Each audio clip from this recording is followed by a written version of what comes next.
Michael. Hey, Melissa. Melinda and who else? We got Robert Sala here. Oh, wow. Well, he's going to be, yeah. We got Ron James and Stephen Bassett, and there's Chris Bledsoe. And anyway, good to make it, Desiree. Well, Dr. Huchak's with me too. He'll just be a moment. That's great. We're live right now. Welcome, everyone. In a half an hour, we're going to be watching the Congressional live hearing on UAPs, and we're here with Alan Steinfeld live. So tell us what's been happening. Well, I am live here in Washington outside here's Tim Burchett coming by. There he is. This is like a red carpet here. Tim Burchett is very key for getting the UAP disclosure legislation into Congress. There he is. And he's taking a picture with some of the locals there. This is like a podcaster heaven right here. I mean, it's real. And Tim Burchett is really, really key. There's Ron James. And anyway, this is really like, yeah, it's like a major red carpet there. There's Tim Burchett, very important person for the UFO disclosure. He's one of the main people. So I'm your man in Washington, here on the line to get into the hearing that's going to happen in about half hour. I'm talking to here Robert Sala, who 1967, he was witness the UFOs shutting down the ICBM missiles. You want to talk about that a little bit, Robert?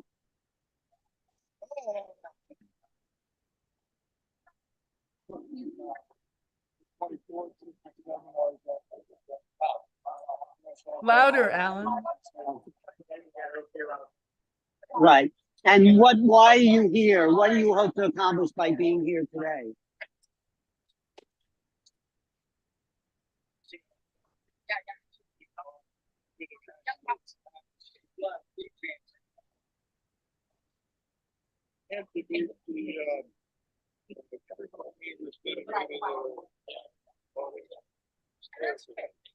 Great. Hopefully you will, because they mentioned you in the last hearing a couple of times. Yeah. How's the sound on that? No. You can't hear it? I'll have to take it. No. All right, I'm going to take it off these headphones, but well, you hear me okay, right? Yeah, we can. Well, you didn't hear Robert too much? No. All right. This is Robert.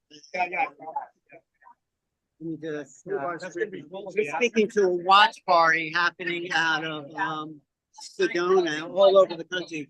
It goes from Zoom to YouTube, so everyone around. Are you hearing us now? Zenka? Yes. All right. So when I get back, you want to tell them what you're doing here? Sorry. Yes, so I'm here to listen to the witnesses to see how far we've come in actually disclosing real information about this phenomenon as far as disclosure goes. Yeah, I'm going to be pretty quick. And I'm also here to meet some of the Congress people. I hope to have a meeting with after the hearing. Well, I'm glad you're here, Robert. Robert is a key figure in the UFO disclosure movement, and I'm here with a lot of interesting people right now. How's my sound right now? Yeah, but we lost your video. Let me go back to Zoom. All right, why don't you do some commentary, Zenka, while I was going to my say sound. about Robert Sala. You know, he's the one that's really now telling people, you know, that I want to mute you out. Don't want nuclear in any way, shape, or form. And I think that's so important now, especially with the crisis that's going on. So he really represents one of the key players. And as Alan had said, after the hearing, there's going to be another news commentary with Ron James and Robert Sala and others. So that's going to be really exciting as a wrap up for all of this. Mind, Alan. Alan, can you hear me? Yeah. Be certain buzzwords such as majestic, moon dust, emerald, etc., that will deal with areas of retrieval of documentation? I think the most important thing is going to be the Immaculate Constellation that Michael Schellenberger is going to bring forth. So, well, I just met Michael Schellenberger, and he's really happy to be here. And he said he's heard Immaculate Constellation from a few whistleblowers, not just one. So it's a real thing, and he's going to talk about that today. So I'm really excited about all the information coming down here. This is really a kind of who's who in the UFO world. And like I said before, it is a podcaster heaven. There's about 20 different UFO podcasts here as well. So, Zenka, any comments from you or Danielle? Yes. I can play some of the videos that you sent in too. But yeah, we're really excited. I just looked over the testimony that's going to be presented today. And for those that are not familiar, you know, this is after the May 17th, 2022 hearing, which was the first hearing in 50 years. It talked about the fact that, you know, we needed a systemized, standardized way to do reporting. And there had been 400 reports, and they were not created by any government. Right now, we're going to have Tim Gallaudet. He's going to talk about the UAP Disclosure Act. And he's going to say that, you know, he's upset that the US Congress has been excluded from a lot of these conversations. Now, I'm going to read some intel that came out a little bit later last night that talks about how the key people close to Trump fully versed in the UAP. Hello. All of them have high-end official. Hello. This is my host. These are people who are in Washington for this huge conference. Sorry to interrupt you, Zenka, because you know, they work with Danny Sheehan, these people, and we're really trying to start something big here. But yeah, keep going, and then maybe you want to play the Danny Sheehan short interview I did. If you want. Yeah, let's do that. so if I can just say that Tim Gallaudet is actually a rear admiral retired from the Navy. So he's really probably the highest level of information that we will be seeing today. And I was a little, surprised because normally there's all military, but in this case, of course, Lou Elizondo was military, former Department of Defense, but the others, one was NASA, right? So that's government, but not necessarily military. And that's Michael Gold. And then also, as we were saying, Michael Schellenberger, who really is just a whistleblower, but it's going to be exciting. I'm really excited about all this. So go ahead, Zenka. Yeah, so I just want to say Michael Schellenberger is not exact. He's a reporter who wasn't really into UFOs. Suddenly he meets someone and says, there's a secret UFO program. And he goes, what? Because he's a kind of mainstream reporter. And then he finds out about people lying to Congress, and he starts to come out with big news. Sorry, Zenka, what were you going to say? No, I was going to say what I'm excited about is the through line in a lot of these testimonies that are going to be presented today. And they are available up on the Congressional site right now, their entire dump. They're going to be answering questions. But one of the things that's common in everything is saying, look, we need to bring the public in and private research, and we need to work with all the other countries who are also our allies. They talk about people that are not our allies having some of the technology, but this is the intel that came last night about the new administration. And this is what we're so excited about, is how's Trump going to play this? So Republican Elise Stenfack, the UN ambassador, Republican Mark Waltz, the national security advisor to Trump, Senator Marco Rubio, Secretary of State, are currently cleared at the top secret special compartmentalized intelligence levels. Representatives Steinfeld and Walt are members of the CIA Subcommittee of the House Permanent Select Committee on Intelligence. They have been read into CIA-controlled access programs, clandestine operations, covert actions, and intelligence reports. Senator Rubio has served as the chair and vice chair of the Senate Select Committee on Intelligence. They are well informed about the CIA's UAP research program.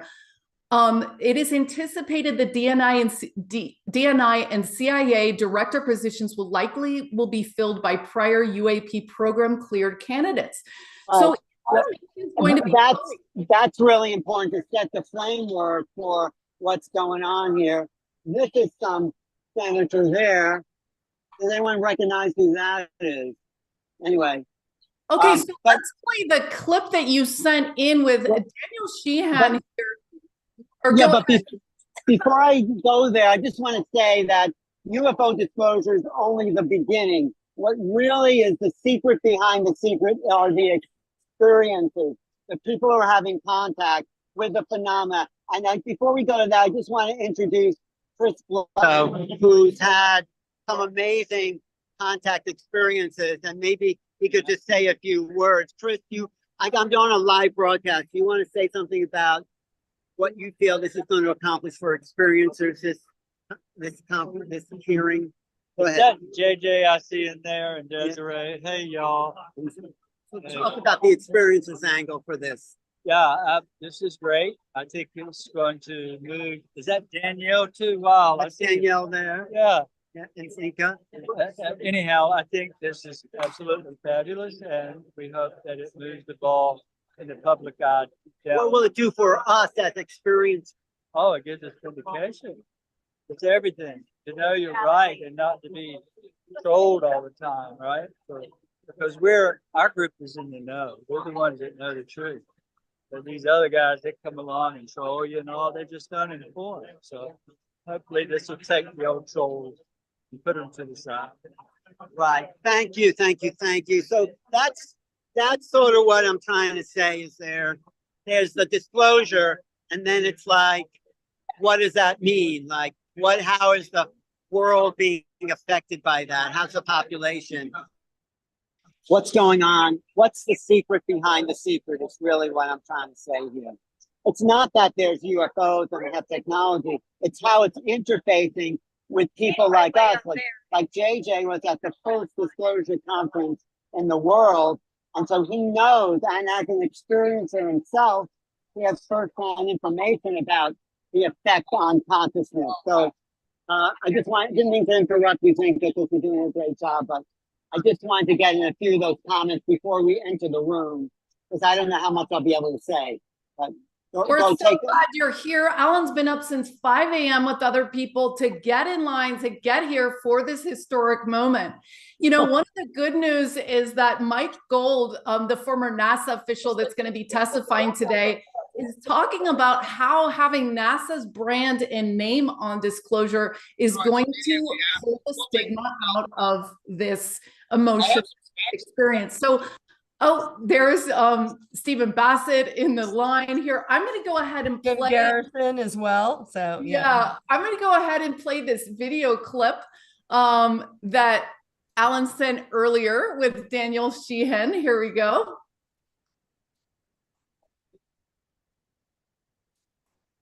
We are not hearing the sound, are we? Here we go. Doing is working on putting questions in. What questions did you give them? I can't touch.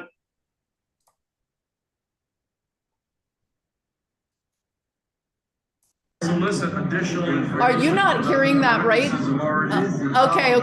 Go ahead and comment, Desiree and JJ, and I will work this out. A lot of this has to do with what's really exciting, of course, is seeing all these people going in, and some of them have had experiences themselves or seen this, like Lou Elizondo. It's going to be amazing what he's going to be telling us, because he's been in the center of all of what it's talking about. I think everyone has his book Imminent. Are we on yet? Okay. Go ahead. And so Imminent, really, because he actually himself has seen things, even though he doesn't talk about it. It has to do, maybe not big UFOs that are flying around, but he's seen the presence. And one of the Portuguese generals that he has cited in his book is the son of one of the great Air Force generals that I work with in retrieval of documentation from Brazil, some of which was published by BBC regarding NASA as a recipient of photographs that I had from the Brazilian authorities. And he talks about Colares, and actually in Colares, they actually saw a whole flotilla of UFOs. It's similar to what Gordon Cooper saw in 1951. So we're not talking about seeing one little light in the sky and wondering what it is. These are like 100 lights in the sky.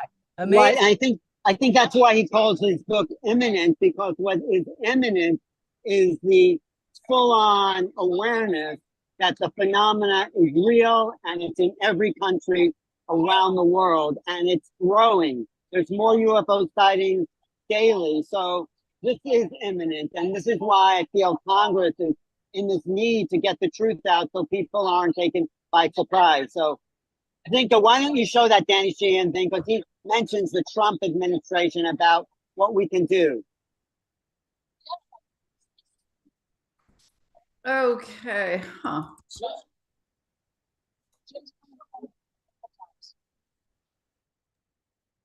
Yeah, there's a setting on Zoom. I don't know if you know that. Yeah, so I'm pressing that setting. Yeah. But I want to go back while we're going into the government. And we were on Scott Katamas's program, Global Peace Tribe, and we want to, highlight that as well. He has some great, Alan's on there all the time as well.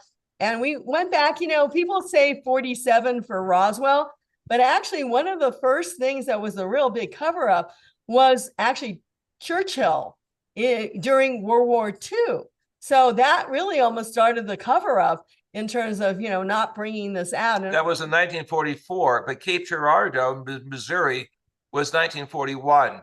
So there is this chain of documentation that goes way back, suggesting that the higher authorities knew that this was a cosmic event that required a sociology, a psychology, that they were not prepared to present to the American public. Right, and this goes back to the work of Nick Pope, and France also has it. Gaipan, which now has put out most of its sightings right on the internet, pretty amazing. But yes, I mean, other countries all over the world have, we'll say, these programs like Immaculate Constellation, and let's hope that this information starts coming out. It's hard to uncover, we'll say, over 75 years of cover up. But and Ellen, you must understand that in your book, the material I present actually confirms the Immaculate Constellation. And in the documentation I presented to the Mexican authorities in 1979 is an outline of what you see now forthcoming in the Immaculate Constellation. Yeah, and Alan has some great stuff in his book, Making Contact. Well, thank you. I mean, we're going to hear a lot about Immaculate Constellation today, because that's why Michael Schellenberger was called. He is the whistleblower, really, who revealed that. And people said, what? We never heard of that. So we never heard of it. Congress never heard of it. So who's okaying that funding goes to these secret programs? That's the illegality that we're going to expose today, hopefully. Right, and that's supposed to be about the fact that when any information came in from any military source, that they kept it under wraps in what they call this Immaculate Constellation. So information about UFOs, information about bodies, information about alien types, all of this was supposedly kept in that. And some people say it only goes back to Obama, but of course, the data and information has been going back since, as we mentioned, pretty much World War II or just after. I had talked to top Democratic and Republican Congress people in the 1970s who were willing at that time to make personal investigation, but the climate was not proper. And this is why it's taken so long. And, actually, Alan sent his book, Making Contact, to Marco Rubio, right? And we're hoping, that he does come on board Trump's cabinet or whatever, which they're talking about right now. Secretary of State, I think. Okay, because he is pro UFOs or UAPs, as they call them. Well, I'm hopefully going to give someone in Congress my last copy of that, because I've given a bunch away here online because of there's a whole UFO conference happening right here on the line. But I want to give my last copy to maybe Tim Burchett, or someone who will really take the idea that it's not just this nuts and bolts. It's a phenomenon that's affecting people. Oh, it looks like we're moving. Yay, Alan. I'm glad you're going in. We'll watch it. Okay, I'm going to try to share on a new browser here, see if this works. Let's see. Hold on one sec. Share. Yeah, we can hear it though when it's not shown. So maybe just let's hear it for a few minutes. We can comment on that. While people are walking in. To get to solicit additional information other than the witnesses have already resolved they're going to give. So what results do you expect from today's meeting? Yeah, so in a certain sense, they've already written their statements, and I think some of the statements have probably already been approved. I think that's what Kenny was saying. It sounded like it. So they have it written and approved already, which is good. I mean, you know, that no one's shocked about anything. We'll see what happens in the questions and answers. Demand the information and then decide what to do with it. Or he's going to just order. Got any comments? Unmute, but.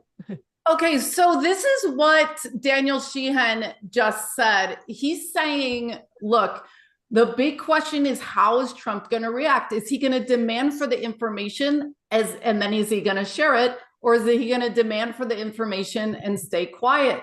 So I think that he has expressed an interest in, well, he's going to be doing it with the JFK files. That's his first priority, but he's expressed an interest to actually be a little bit more transparent. So we will have to see what his reaction is, what he's done. Now, he was talked out of disclosure during his first administration, so that could happen again. Supposedly Chaim Hesed had said that Trump wanted to have more information, wanted to disclose. I mean, so did Clinton.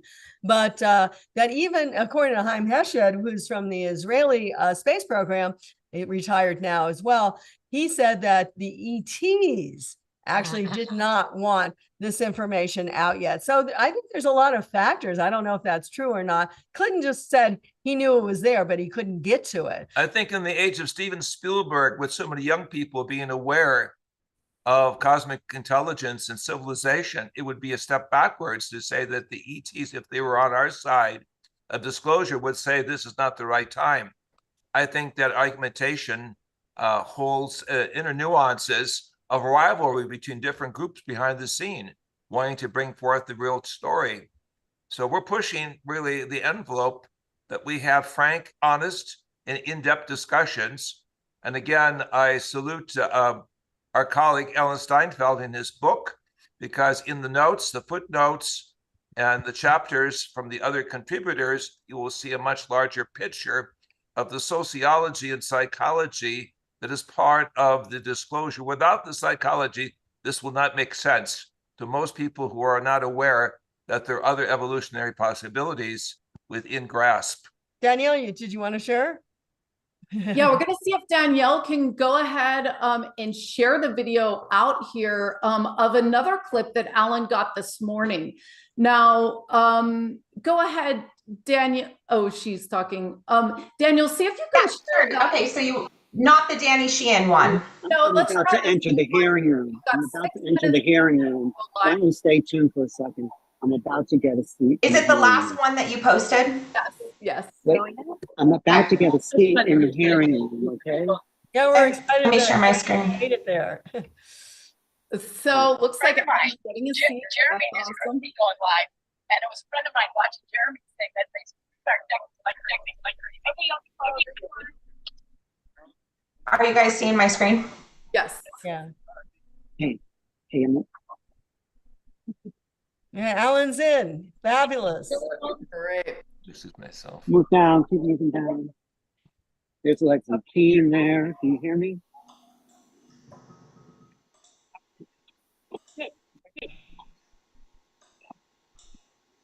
Okay. And go ahead and turn on the audio. You've got your audio off here. I just want to say, there's Leslie Keys. What do you expect for today's hearing? Well, they got the regular opening statements, and then they got the questions. Yeah. So what I've been doing is working on putting questions in. What questions did you give them? I can't tell you that, Okay. but you'll see. I'm excited. Yeah, so that's what we're trying to get to, solicit additional information other than the witnesses have already resolved they're going to give, so you can get more out. What results do you expect from today's meeting? a lot of this has to do with what they think that Trump is going to do. You know, if Trump is going to do anything like what he promised he was going to do, there's an awful lot of shuffling going on, trying to figure out how to respond. We're not hearing much. We don't know yet. We have your screen share up, which is great. So, Okay. okay, let's go to Alan real quick. We're going to go live soon. Daniel, see if you can go ahead and pull up the link. So I'm in the hearing room here. I'm actually sitting right behind Danny Sheehan. You could see Leslie Keene over there. Let's see, there's Stephen Bassett, Robert Sala. This is really a who's who of UFO people and organizations. Leslie, Melinda Leslie. There's a lot of people. Jeremy Corbell is there. These are the people on the panel. It's actually very exciting to be in a UFO hearing. There's Danny standing up. He likes to take charge. And Danny is really one of the minds behind this whole thing. And I don't think I've ever been in a congressional hearing before, but it's a lot of proof and circumstance. I'll tell you that much. But it's kind of fun.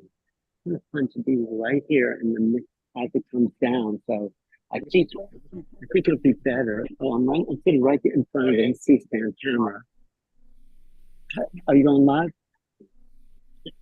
Nope, they're live on C-SPAN. So okay, so we can start the watch part as soon as you want. Zenka, you Yes.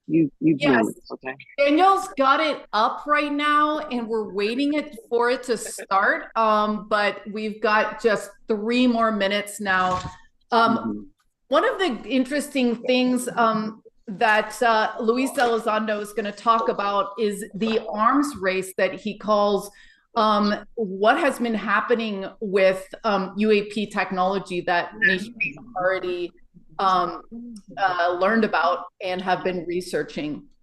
And he's also going to talk about how the whistleblowers have faced harassments and threats. So these are some of the things, some of the themes that are going on. But like I said, the great encouragement in this is that I think that we're standing on a precipice of, yeah, this is real. It's no question, is it happening or not? Has it happened or not? And now we're sort of getting into what do we do next? And I think the calls here in the testimony I will see today is more transparency, more public involvement, more congressional involvement. Mike Gold is going to be presenting the idea that, hey, or actually it's, hey, let's actually, the Mike Gold, the NASA executive is going to say, let's use AI to look over all of our data from the past and see what we can analyze. If I can add just a minute. Yeah. So I think what they really also want to get rid of the non-disclosure agreements. And that's, if they do that, they'll have 30 to 50 new people talking about UFOs. And right now, if they talk, they'd lose their pension, they'd lose their jobs. Some of them could even be thrown in jail. So I think that that's one thing that they're looking for. And I just want to say about Mike Gold, he did work for NASA. He's somewhat retired right now. And he worked for a little while for Bigelow, which of course is really a key person in the, we'll say, civilian UFO field. And now he works for Redwire, which is also an aerospace company. So I know all these people are feeling, let's get out into space. Let's meet our cosmic cousins and let's be part of what's going on. Let's just not continue to be earthbound and ignorant. Yeah, and this is an interesting time. If the ETs didn't want the disclosure to happen, what does that say? Does it say, are we ready? Are we ready to do this calmly? Are we ready to do this peacefully? What implications is it going to cause? So I think that, we are starting to put in place the most conservative governmental slow-moving process to protect people, to research the findings, to start to organize the data. So this is like a huge slumbering giant moving toward having to reconfigure itself for the demands of the people and what we're asking for. And now the congressional members also want to know what's And I think that's why it was so interesting to see Robert Saleh, because ultimately, one of the reasons I think they don't want us up into space is that we are warlike. I always make Alan comment on what Stanton Friedman said, that we're a bunch of tribal apes whose favorite pastime is tribal warfare. So it doesn't look good right now either. And but on the other hand, Ronald Reagan said, when we at the United Nations, if we start understanding that we're not alone in the universe, he really said that there's, obvious intelligence out in space. He was just hypothetically talking about it. We would see ourselves as one greater humanity. So let's hope that that makes a real difference. And I think also we have to realize that in 2013, there was a citizens meeting in Washington, D.C. Under the auspices of Stephen Bassett. And he had top contributors from the Brazilian government. And Scott Jones as well. Right, who had worked with the top people. You're saying citizens hearing, right? Correct. Yeah, okay, that's different. And before that, in 1995, I was present with John Mack to give testimony in Washington, D.C. regarding the actual experience of children in Africa who had seen at first glance a spacecraft coming down in the region of Zimbabwe. So we say that if the government doesn't release it, the UFOs are contacting people all over. Those documents are out in circulation and should be looked at as a stepping stone for those who are not familiar with the other disclosure conferences that have been out there for years that people have been taken seriously because the American government is the kingpin as to the real story. And just to say, I just want to say we're about to start. Tim Burchett has just gotten on the stand there. Usually the congressmen are going to ask questions of the witnesses. So, but keep talking until it's dark because there's always a lot of formalities. The fact that in Brazil is something we were involved in. There was actually aliens that got out and were seen by the people in the area. And then this ultimately got taken, according to what we know, by the US government back to the bodies, because they did not last long in our environment, back to the USA. So there's many levels of cover up. It's not just information. It's not just sightings. It is bodies. And this is even Uri Geller starting to come out with this and saying, yes, he had seen actually the bodies that are in morgues underneath certain bases. Military morgues. Yeah. So, this is Randy Nickerson over there. So we weren't sure whether Alan was going to be able to bring his phone in or how the situation was, but look, he's live filming from his seat in the audience. They're quite incredible. It's not a huge room. So it's great that he's getting to feel the tension, the excitement of everything happening. So we've got a sound check going on. Thanks, Zenka. Yes, I'm just pointing at a couple of these celebrities. There's Randall Nickerson, who did the aerial school. Of course, there's Ron James there, Linda Leslie, a couple of Sedona, and Michael Sala and Stephen Bassett, and Leslie Keene up there. So this is a star-studded UFO room, and so we really are on top of the issue. So there'll be a lot of reactions to maybe any kind of cover-ups that might want to take place. But I think this whole event is about truth. We're going to go deeper towards the goal line than we ever have before. So I'm really excited about what's going to be said. So let's go ahead, Zenka. Well, I was going to say, and Alan mentioned the Ariel School because the guy who did the film is there. That was the one that Dr. Otai mentioned about in Africa. It's actually in Zimbabwe, that these aliens literally got out and walked around, literally, or floated around with these kids. And when you ask the kids, what did they get out of that? They said, no, we need to help the planet. We need to take better care of Mother Earth. That was their story about the aliens. That's the information they got. So between getting rid of war and being more harmonious together, living, working together in harmony, and also, taking care of Mother Earth are the two messages that have been given to us by alien intelligence. Yeah, I just wanted to welcome Scott Katamus from the Global Peace Tribe. He is here joining us here. Welcome, Scott. Welcome to you and your listeners. Yeah. Well, Scott, what do you think? What do you think about this, Scott?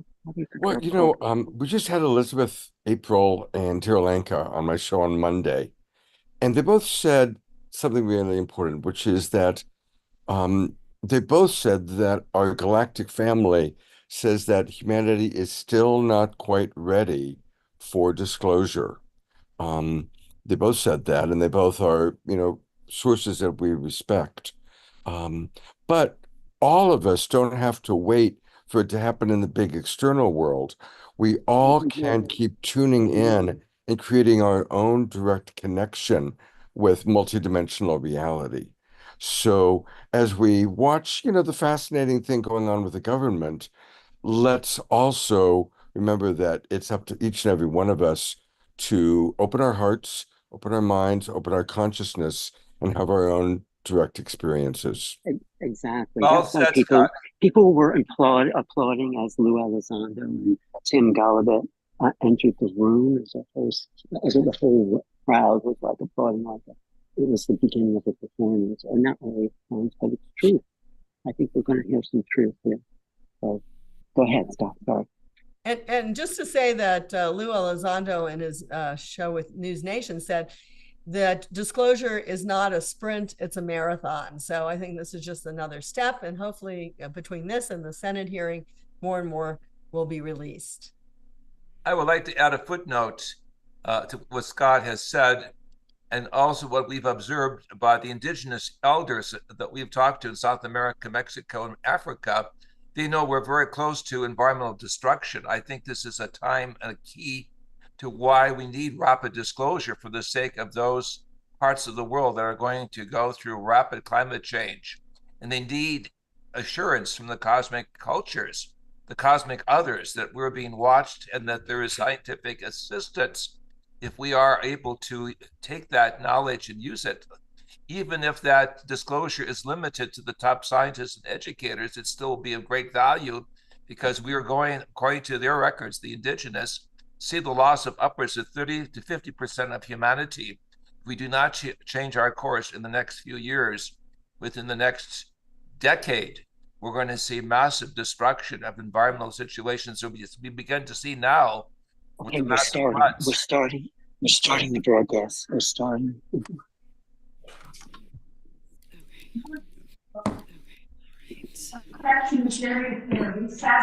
Good morning. This joint hearing of the Subcommittee on Cybersecurity, Information Technology, and the Subcommittee on National Security, the Border and Foreign Affairs. Good morning and welcome everyone. Good morning and without objection, the chair may declare a recess at and I recognize myself for the purpose of making an opening statement. Good morning and welcome to today's historic hearing, which I'm co-chairing with whose subcommittee held an important hearing on this topic last year. I want to thank my colleagues on the Oversight Committee, including Mr. Burleson, Ms. Luna, Ms. Garcia, for their relentless drive on UAPs. They've been steadfast in demanding transparency on the sightings reported by our military pilots. Their commitment to digging for the truth. What this country needs to cut through the secrecy surrounding this issue. And many high-ranking individuals in the military and intelligence communities demand greater attention, and thus the purpose for this hearing today. Former National Security Advisor H.R. McMaster said on Bill Maher's quote, there are phenomena that have been witnessed that are just inexplicable by the science available to us. Army Colonel Carl Nell, a member of the federal government UAP said at a conference this past May that non-human intelligence exists. Non-human intelligence has been interacting with humanity. This interaction is not new. This interaction is ongoing, and they're unelected people in the government that are aware of that. But UAPs remain a controversial topic. I'm not going to name names, but there are certain individuals who didn't want this hearing to happen because they feared what might be disclosed. But we stood firm. No amount of outside pressure would ever keep me from pursuing a subject to ground, come hell or high water. On that score, I want to thank our witnesses for being here. We have before us a panel of individuals accomplished in the military, in civilian government, in science, and in journalism. Some of the testimony you will hear them deliver today does not reflect well on influential individuals and agencies within the U.S. federal government, and perhaps some of our contractors. It's never easy to present such information publicly. So I appreciate our witnesses voluntarily agreeing to being here today. This hearing is intended to help Congress and the American people to learn the extent of the programs and activities our government has engaged in with respect to UAPs and what knowledge it has yielded. This includes, of course, any knowledge of extraterrestrial life or technology of non-human origin. If government-funded research on UAPs has not yielded any useful knowledge, we also need to know those facts. Taxpayers deserve to know how much has it been invested, how much has been spent. They shouldn't be kept in the dark to spare the Pentagon a little bit of embarrassment. The reality is, despite their enormous taxpayer-funded budgets, the transparency of the Defense Department and the intelligence community have long been abysmal. The Pentagon has failed 6 consecutive audits. In fact, it's never actually passed one.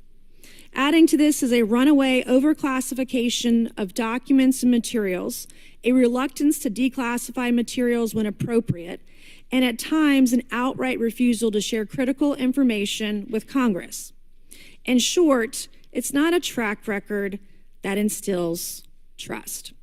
So Congress has tried in recent years to lift the veil and find out if information about UAPs is being withheld, not only from the American public, but also from their elected representatives in Congress. Part of the transparency effort was legislation created in the Pentagon, the All-Domain Anomaly Resolution Office, or AARO, but the new office is struggling to get its footing. A recent statutorily required report from AARO, intended to illuminate the government's historic assessment of UAPs, was heavily criticized by those seeking UAP transparency. The report has stoked suspicions AARO is unable, or perhaps unwilling, to bring forward the truth about the government's activities concerning UAPs. I'm disturbed that AARO itself lacks transparency.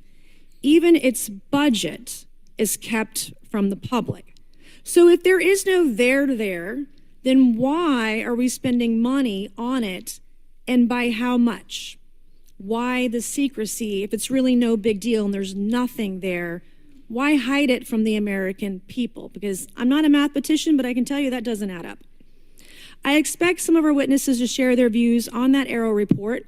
We will also hear from the witnesses today allegations of UAP-related misinformation and disinformation by government officials of which they are personally aware and directly experienced.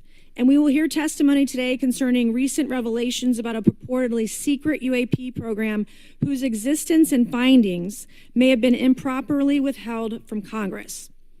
But before we get to the witnesses, we're going to have a few more opening statements from our colleagues. And one thing I wanted to add at the end of my closing statement is there is a document that will be entered into the Congressional record today. Mr. Tim Burchett from Tennessee has this document, and we just distributed it to every member up here on the dais of this document. But this is going to be the original document from the Pentagon about Immaculate Constellation that Michael Schellenberger delivered to Congress today. So thank you, Mr. Schellenberger, for this information. We are all reading it in real time now, and Mr. Burchett will enter it into the record. But 12 pages about this unacknowledged special access program that your government says does not exist. So with that, I would acknowledge my colleagues, Mr. Garcia. I want to say, first of all, to Mr. Connolly, who cannot be here today, the ranking member on my subcommittee on cybersecurity, I want to say that I was greatly saddened to hear about the recent news of Mr. Connolly's cancer diagnosis, and I want to convey to him and to all of our colleagues, we wish our very best to you and a full and speedy recovery. And with that, I would acknowledge Mr. Garcia for 5 minutes. Thank you. Thank you very much, Chairwoman. I want to thank the Chairwoman and the Chairman both for their continued support and really treating this discussion and these hearings in a way that's bipartisan. I think one thing that's very important for all of us that are interested in the conversation around UAPs is that this is an area that both Republicans and Democrats where we may disagree in a lot of other spaces. This is an area where bipartisanship is really important. And in fact, I would add it's critical that we all continue to work together in a way that moves forward with the truth and important disclosure. So we're here to have a bipartisan and serious conversation, I believe, about our national security. We should always ground these conversations in facts, evidence, and the data in front of us. I want to note that we have our witnesses here. I want to thank you all for being here, and note that also amongst you have folks that have also served us in our military. And I know that for many of you, this has been a difficult process, but I'm very grateful to have you with us today, and thank you for joining us. I also want to note that today's hearing builds on a quite, I think, also historic public hearing that we had many months ago that Mr. Grothman and others helped lead in this very same hearing room, where I believe we began a really important public conversation about UAPs. And so I want to thank him for that, and I especially want to thank Chairwoman Mace for her continued advocacy on this topic. I also want to start with some facts. We know that there are objects or phenomena observed in our airspace, as our witnesses will testify, and also possibly in our oceans. In many cases, we don't know what they are, and this is, of course, why we're discussing UAPs. Now, the All-Domain Anomaly Resolution Office, AARO, has reported hundreds of UAPs that remain, quote, uncharacterized and unattributed, and which, quote, appear to have demonstrated unusual flight characteristics or performance capabilities and require further analysis. This is our own AARO office. Now, we shouldn't prejudge what they might be. I'm certainly not going to. We need evidence. But what we are detecting things, and we know that we don't understand them, and this is worth investigating. Now, the American people have legitimate questions, and I believe it's critical that Congress should help address them. This is about the truth and science and facts. Now, transparency and faith in our institutions is vital in a good democracy. Now, I'm proud to say that this hearing will build on that important bipartisan work, and I want to thank everyone for being involved, including members of our committee. Now, in our last hearing in July, we heard testimony that a significant number of pilots of major airlines have witnessed UAPs as well, but have no real confidential way of reporting them to the government. We heard that commercial pilots who encounter UAPs may be hesitant to speak openly due to stigma or fear of retaliation. We also know that AARO has reported that, and I want to quote, that most reports still reflect a bias towards restricted military airspace, a result of reporting from military personnel and sensors present in such areas. And so the lack of ability for civilian pilots raises real safety concerns and limits our ability to understand UAPs. This is a particular piece of this conversation that I am very interested in. Now, our last hearing inspired us to introduce the Safe Airspace for Americans Act, joined by Chairman Grothman, Chairwoman Mace, and a bipartisan group of co-sponsors. I see some of our leaders from Safe Airspace for Americans Act here, and that would create a safe reporting for UAP process, which we want to continue to do. Now, members of both parties and senior officials in multiple administrations have now taken an interest in this issue. Mainstream media, in many cases, have beginning to take more of an interest in this issue, and we should all be proud to carry that work and build confidence for the American people. I believe we can always be more transparent. To me, this hearing and others are simply about the truth and getting to the facts of what these UAPs actually are. It's very important that we show that Democrats and Republicans in Congress can work together to cut through misinformation and look for a serious and thoughtful way to have the discussion in public. Many of us have also called for additional public hearings to discuss UAPs. This should be a topic that continues on throughout the Congress so that we can gather more information, data, and work with the relevant agencies to gather more information. Finally, I just want to add that those that are here on this dais, many of us have participated also in classified briefings as well, and where we have also gained a lot of important, I think, and interesting information, at least I personally have. And so with that information, we want to continue today's hearing, and I thank all of our witnesses for being here. And with that, I'd like to yield back. Thank you, Mr. Garcia. And I'd now like to recognize Mr. Grothman for a 5-minute introduction. Thank you. Good morning. I'd like to thank our witnesses for being here one more time. This is a topic I've been interested in since 8th grade. I'd like to thank Ms. Mace for working with me on this topic and for making this a joint subcommittee hearing. Last year, the Subcommittee on National Security, the Border and Foreign Affairs held an historic hearing to understand the potential national security risk of unidentified anomalous phenomena, or UAPs. We heard from former Navy Commander David Fravor, who shared firsthand experience with a UAP engaged while on duty in the Pacific. We learned from David Gresh, a former member of the intelligence community, who revealed the supposed existence of secret government programs hidden from congressional oversight. Additionally, former military pilot Ryan Graves informed us of the limited ways in which the military and commercial pilots can report UAP sightings. Since that last hearings, I've led several briefings with government agencies to deepen my understanding of these issues. First, the Department of Defense Inspector General's Office informed us that the Department of Defense does not have a streamlined process for service members to report UAP activity. Since then, the Joint Chiefs have implemented standards for UAP reporting across the services. The Intelligence Community Inspector General informed us that whistleblowers often fear retaliation for reporting mismanagement of highly sensitive government projects or information. Finally, AARO has expressed to the committee that, like any other federal government agency, it's faced challenges in its establishment, specifically in hiring staff to manage UAP historical records and coordinating with other federal agencies.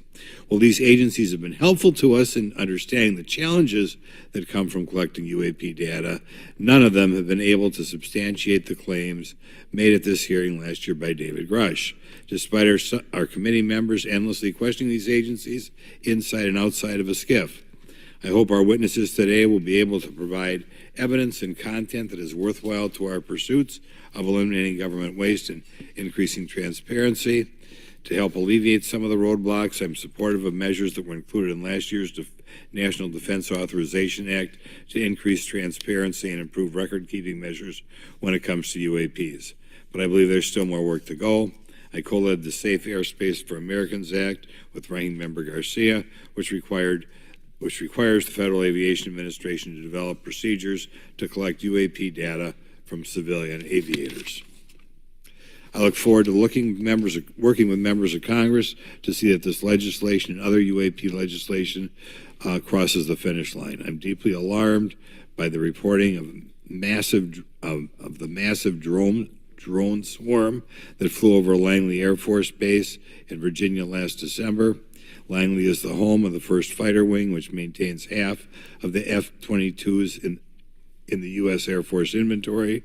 Reports of this incident indicate these drones were roughly 20 feet long, flying more than 100 miles an hour at an altitude of over 3,000 feet.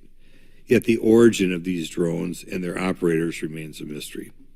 This incident and other sightings near sensitive military installations highlights the complexity of the UAP challenge facing our intelligence, defense, and homeland security committees. Whether these phenomena are the result of foreign adversaries developing advanced technologies or something else entirely, we must take them seriously, investigate them thoroughly, and assess their implications on national defense. The repeated UAP sightings around sensitive military sites underscores the need for innovative defensive strategies beyond traditional measures. They also highlight the urgent need for updated policies to address emerging threats as well as more effective interagency cooperation and intelligence sharing. However, none of this is going to be possible without transparency. For far too long, critical information about UAPs has been either classified or ignored, leaving the American public and key congressmen without clarity needed to make informed decisions. Declassifying reports and fostering a more open dialogue about UAPs will not only increase the public trust, but also encourage collaboration between government, the scientific community, and our allies. Quite frankly, there's been things that have been kept secret that is, I think, old enough that there is no reason it shouldn't be released, regardless of any so-called, private information. A transparent approach will allow us to share insights, identify patterns, and develop new strategic defenses. As we continue to investigate these phenomena, we must do so with a mindset of protecting our country, advancing scientific discovery, and upholding the trust of the American people, who right now I don't think have trust, and it's just obvious I don't have trust. We cannot shy away from the unknown, especially when the stakes are so high. I look forward to discussing these matters with the witnesses today. I'm hopeful we can learn from the testimony and come out of this hearing with actionable ideas to advance UAP transparency. Actually, the idea is just to say, in my mind, go back 15 years and everything has to be released. I'm hopeful that we can learn from their testimony and come out of this hearing. And with that, I yield back. Thank you. I'll now recognize Mr. Moskowitz for a 5-minute introduction. Thank you, Chairwoman. Good morning, everyone. I first want to thank the chairs and ranking members for holding the hearing today on this topic. Hi, everybody. Daniel's going to reshare the video right now. So just sit tight as she goes ahead and reshares the screen as we settle into the first speakers here. It was great to see Representative Mace from South Carolina really talking about this preliminary situation. Let's see if we're on schedule now with talking. Not easy to get the sound up on these things. Oh yeah, your sound is muted there in the browser, Daniel. The one that you just had pulled up, the actual sound was off. Transparency. There you go. I was pleased, as I know all of us are, on the bipartisanship that existed in last year's hearing. And even though we can't talk about what happens in the classified settings, the bipartisanship that has existed in those settings with the questions members have asked. Last year's hearing was a great example of open dialogue about UAPs, and we must remain committed to sharing information with the American people. And I think you see that commitment based on the people here and the commitment across the political spectrum. I personally have worked with multiple members of this committee, but I want to particularly thank Congressman Burchett, Mace, Luna, and Garcia for working on bipartisan pieces of legislation. In recent years, Congress has taken numerous bipartisan steps towards greater transparency. In 2022, in the NDAA, we created the All-Domain Anomaly Resolution Office to investigate unidentified flying objects. Following Arrow, along with ODNI, released an unclassified report on UAP sightings. Of the 366 sightings included in the report, 171 remain uncharacterized, with some of these appearing to have demonstrated unusual flight characteristics or performance capabilities. That's a nice way of saying we don't want to tell you what they are. In March, Arrow revealed a report on the historical record of U.S. government involvement with UAPs, which covered investigatory efforts going back from 1945 to the present day. Earlier this year, I joined Congressman Burchett to introduce the UAP Transparency Act, which would require the declassification of all documents related to UAPs with many other members of this committee. In fiscal year 2024, the NDAA required the National Archives and Records Administration to establish the Unidentified Anomalous Phenomena Records Collection. This collection will include digital copies of all unidentified UAP records that can be publicly disclosed.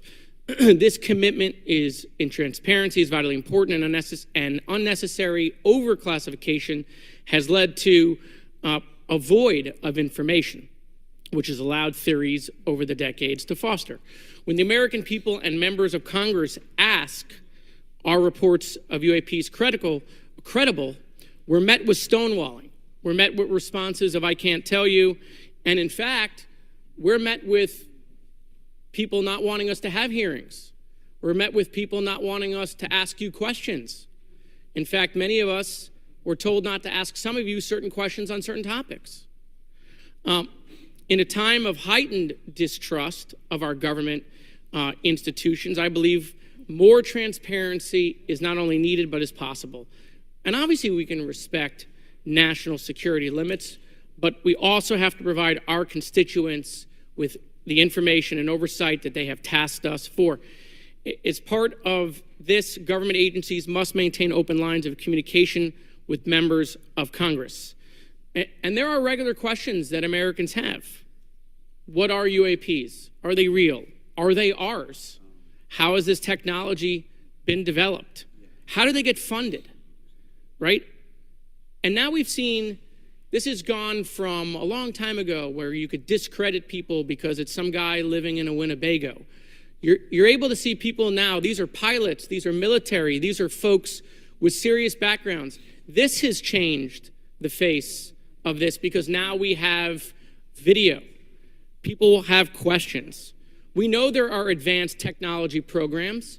Almost 15 years ago, one of those came out of Area 51 to go after Osama bin Laden. And the only reason we know about that is because one of those helicopters was downed. Americans have questions about whistleblowers who have come forward to talk about retribution. And so I want to thank everyone for being involved today on trying to get more transparency. This has been bipartisan, bicameral, and as we get into a new administration, the president-elect has talked about opportunities to declassify information on UAPs, and I hope he lives up to that promise. And with that, I yield back. Okay, thank you, Mr. Moskowitz. And I would now, committee staff asked me to go ahead and I will do it, to enter into the congressional record this 12-page document that Michael Schellenberger brought today that describes the Immaculate Constellation government program. So we will do that now. Every member up here has a copy of it. The first section talks about the unacknowledged special access program called Immaculate Constellation. And the second section about USG imagery intelligence. And Representative Luna just told me if I say Immaculate Constellation, I'll be on some list. Maybe a FISA warrant, so come at me, bro, I guess. But without objection, entered in the record. All right, so next we will introduce our witnesses for today's hearing. Thank you so much for being here. Our first witness is retired Rear Admiral Tim Gallaudet, who retired from the U.S. Navy and is now the Chief Executive Officer at Ocean STL Consulting.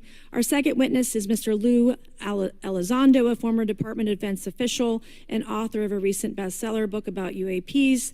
Our third witness is Mr. Michael Schellenberger, founder of the newsletter Public and author of a recent journalistic piece about special access programs, including one widely identified as Immaculate Constellation. I swear the staff wants me on a list. Okay, and our last witness today is Mr. Michael Gold, a former NASA official who is also a member of the NASA UAP Independent Study Team. Welcome, everyone. We are pleased to have you today. Pursuant to Committee Rule 9G, the witnesses will please stand and raise your right hands. This is where it gets real. Do you solemnly swear to affirm that the testimony that you are about to give is the truth, the whole truth, and nothing but the truth, so help you God? Let the record show that the witnesses all answered in the affirmative. We appreciate all of you being here today and look forward to your testimony. Let me remind the witnesses that we have read your written statements and they will appear in full in the hearing record. You guys may be seated. Please limit your oral statements to 5 minutes. As a reminder, please press the button in front of you so the microphone is turned on so that everyone in the room, members included, can hear you. When you begin to speak, the light in front of you will turn green. After 4 minutes, the light will turn yellow. When the red light comes on, your 5 minutes has expired, and we would ask that you please wrap it up. So I will first recognize Rear Admiral Gallaudet to please begin your opening remarks. Thank you, Chairwoman Mace, Chairman Grothman, Ranking Members Connolly and Garcia, and members of the committee. Thank you for this opportunity to testify today regarding Unidentified Anomalous Phenomena, or UAP. Confirmation that UAPs are real came to me in January of 2015 when I was serving as the commander of the Navy Meteorology and Oceanography Command. At the time, my personnel were participating in a pre-deployment naval exercise off the U.S. East Coast. It included the USS Theodore Roosevelt Carrier Strike Group, and this exercise was overseen by the United States Fleet Forces Command, led by a 4-star admiral who at the time was also my superior officer. During this exercise, I received an email on Navy's secure network from the operations officer of U.S. Fleet Forces Command. The email was addressed to all the subordinate commanders, and the subject line read in all capital letters, "Urgent Safety of Flight Issue." The text of the email was brief but alarming, with words to the effect, "If any of you know what these are, tell me ASAP. We are having multiple near mid-air collisions, and if we do not resolve this soon, we are going to have to shut down the exercise." Attached to the email is what is now known as the Go Fast video, captured on the forward-looking infrared sensor of one of the Navy F-A-18 aircraft participating in the exercise. The now declassified video showed an unidentified object exhibiting flight and structural characteristics unlike anything in our arsenal. The implication of the email was clear. The author was asking whether any of the recipients were aware of classified technology demonstrations that could explain these objects. Because the DoD policy is to rigorously deconflict such demonstrations with live exercises, I was confident this was not the case. The very next day, that email disappeared from my account and those of the other recipients without explanation. Moreover, the commander of Fleet Forces Command and the operations officer never discussed the subject. Even during weekly meetings specifically designed to address issues affecting exercises like the one in which the Theodore Roosevelt Strike Group was participating. This lack of follow-up was very concerning to me. As the Navy's chief meteorologist at the time, I was responsible for reducing safety of flight risks. Yet it appeared to me that no one at the flag officer level was addressing the safety risk posed by UAPs. Instead, pilots were left to mitigate these threats on their own without guidance or support. I concluded that the UAP information must have been classified within a special access program managed by an intelligence agency. That is a compartmented program that even senior officials, including myself, were not read into. Last year's UAP hearing before this oversight committee confirmed that UAP-related information is being withheld from senior officials and members of Congress. And just this week, I learned from former DoD official Chris Mellon that satellite imagery of UAP from a few years ago still has not been shared with Congress. Equally concerning, last year's UAP hearing also revealed that elements of the government are engaged in a disinformation campaign to include personal attacks designed to discredit UAP whistleblowers. Having never signed a non-disclosure agreement regarding UAPs, and now as a private citizen, I've become an advocate for greater UAP transparency from the government. The continued overclassification surrounding UAPs has not only hindered our ability to effectively address these phenomena, but has also eroded trust in our institutions. While I applaud previous bipartisan legislation passed by Congress concerning UAPs, a more comprehensive approach is needed to address the broader implication of UAP on public safety and national security, as well as the socioeconomic opportunities that open UAP research could unlock. Therefore, I recommend Congress take the following action, which I believe will receive bipartisan support. First, establish robust oversight of the executive branch's management of UAP information by directing key officials, beginning with the director of the DoD's All-Domain Anomaly Resolution Office, to provide comprehensive briefings on what the government knows about UAP and does not know. Two, enact the provisions of the UAP Disclosure Act that establish a UAP Records Review Board to ensure independent oversight, transparency, and accountability in the government's handling of UAP information. And three, strengthen the UAP Disclosure Act and future reauthorizations with provisions that mandate a whole-of-government approach to addressing UAP. In closing, I will share my personal reasons for speaking out on this topic. First, as a former science agency leader, having led the National Oceanic and Atmospheric Administration, I've always sought the truth in human knowledge and thought. Now that we know UAP are interacting with humanity, and these include unidentified submerged objects in the ocean, we should not turn a blind eye, but instead boldly face this new reality and learn from it. Additionally, at a time when leaders in government leave much to be desired, I feel obligated to show moral leadership on this issue of UAP disclosure by validating the credibility of the courageous men and women who have come out as witnesses and whistleblowers to expose the truth. My speaking out has encouraged others to do the same, and it's my hope over time that a number of your constituents will want to know the truth and about UAP, and this number will increase to such an extent that the congressional action I have just recommended will become inevitable. Thank you, and I look forward to your questions. Thank you. I will now recognize Mr. Elizondo for his opening statement. Greetings, Chairwoman Mace, Chairman Grothman, Ranking Members Connolly and Garcia, and members of the committee. It is my honor and privilege to testify before you on the issue of unidentified anomalous phenomenon, formerly known as UFOs. On behalf of our brave men and women in uniform and across the intelligence community, as well as my fellow Americans who have awaited this day, thank you for your leadership on this important matter. Let me be clear, UAP are real. Advanced technologies not made by our government or any other government are monitoring sensitive military installations around the globe. Furthermore, the U.S. is in possession of UAP technologies, as are some of our adversaries. I believe we are in the midst of a multi-decade secretive arms race, one funded by misallocated taxpayer dollars and hidden from our elected representatives and oversight bodies. For many years, I was entrusted with protecting some of our nation's most sensitive programs. In my last position, I managed a special access program on behalf of the White House and the National Security Council. As such, I appreciate the need to protect certain sensitive intelligence and military information.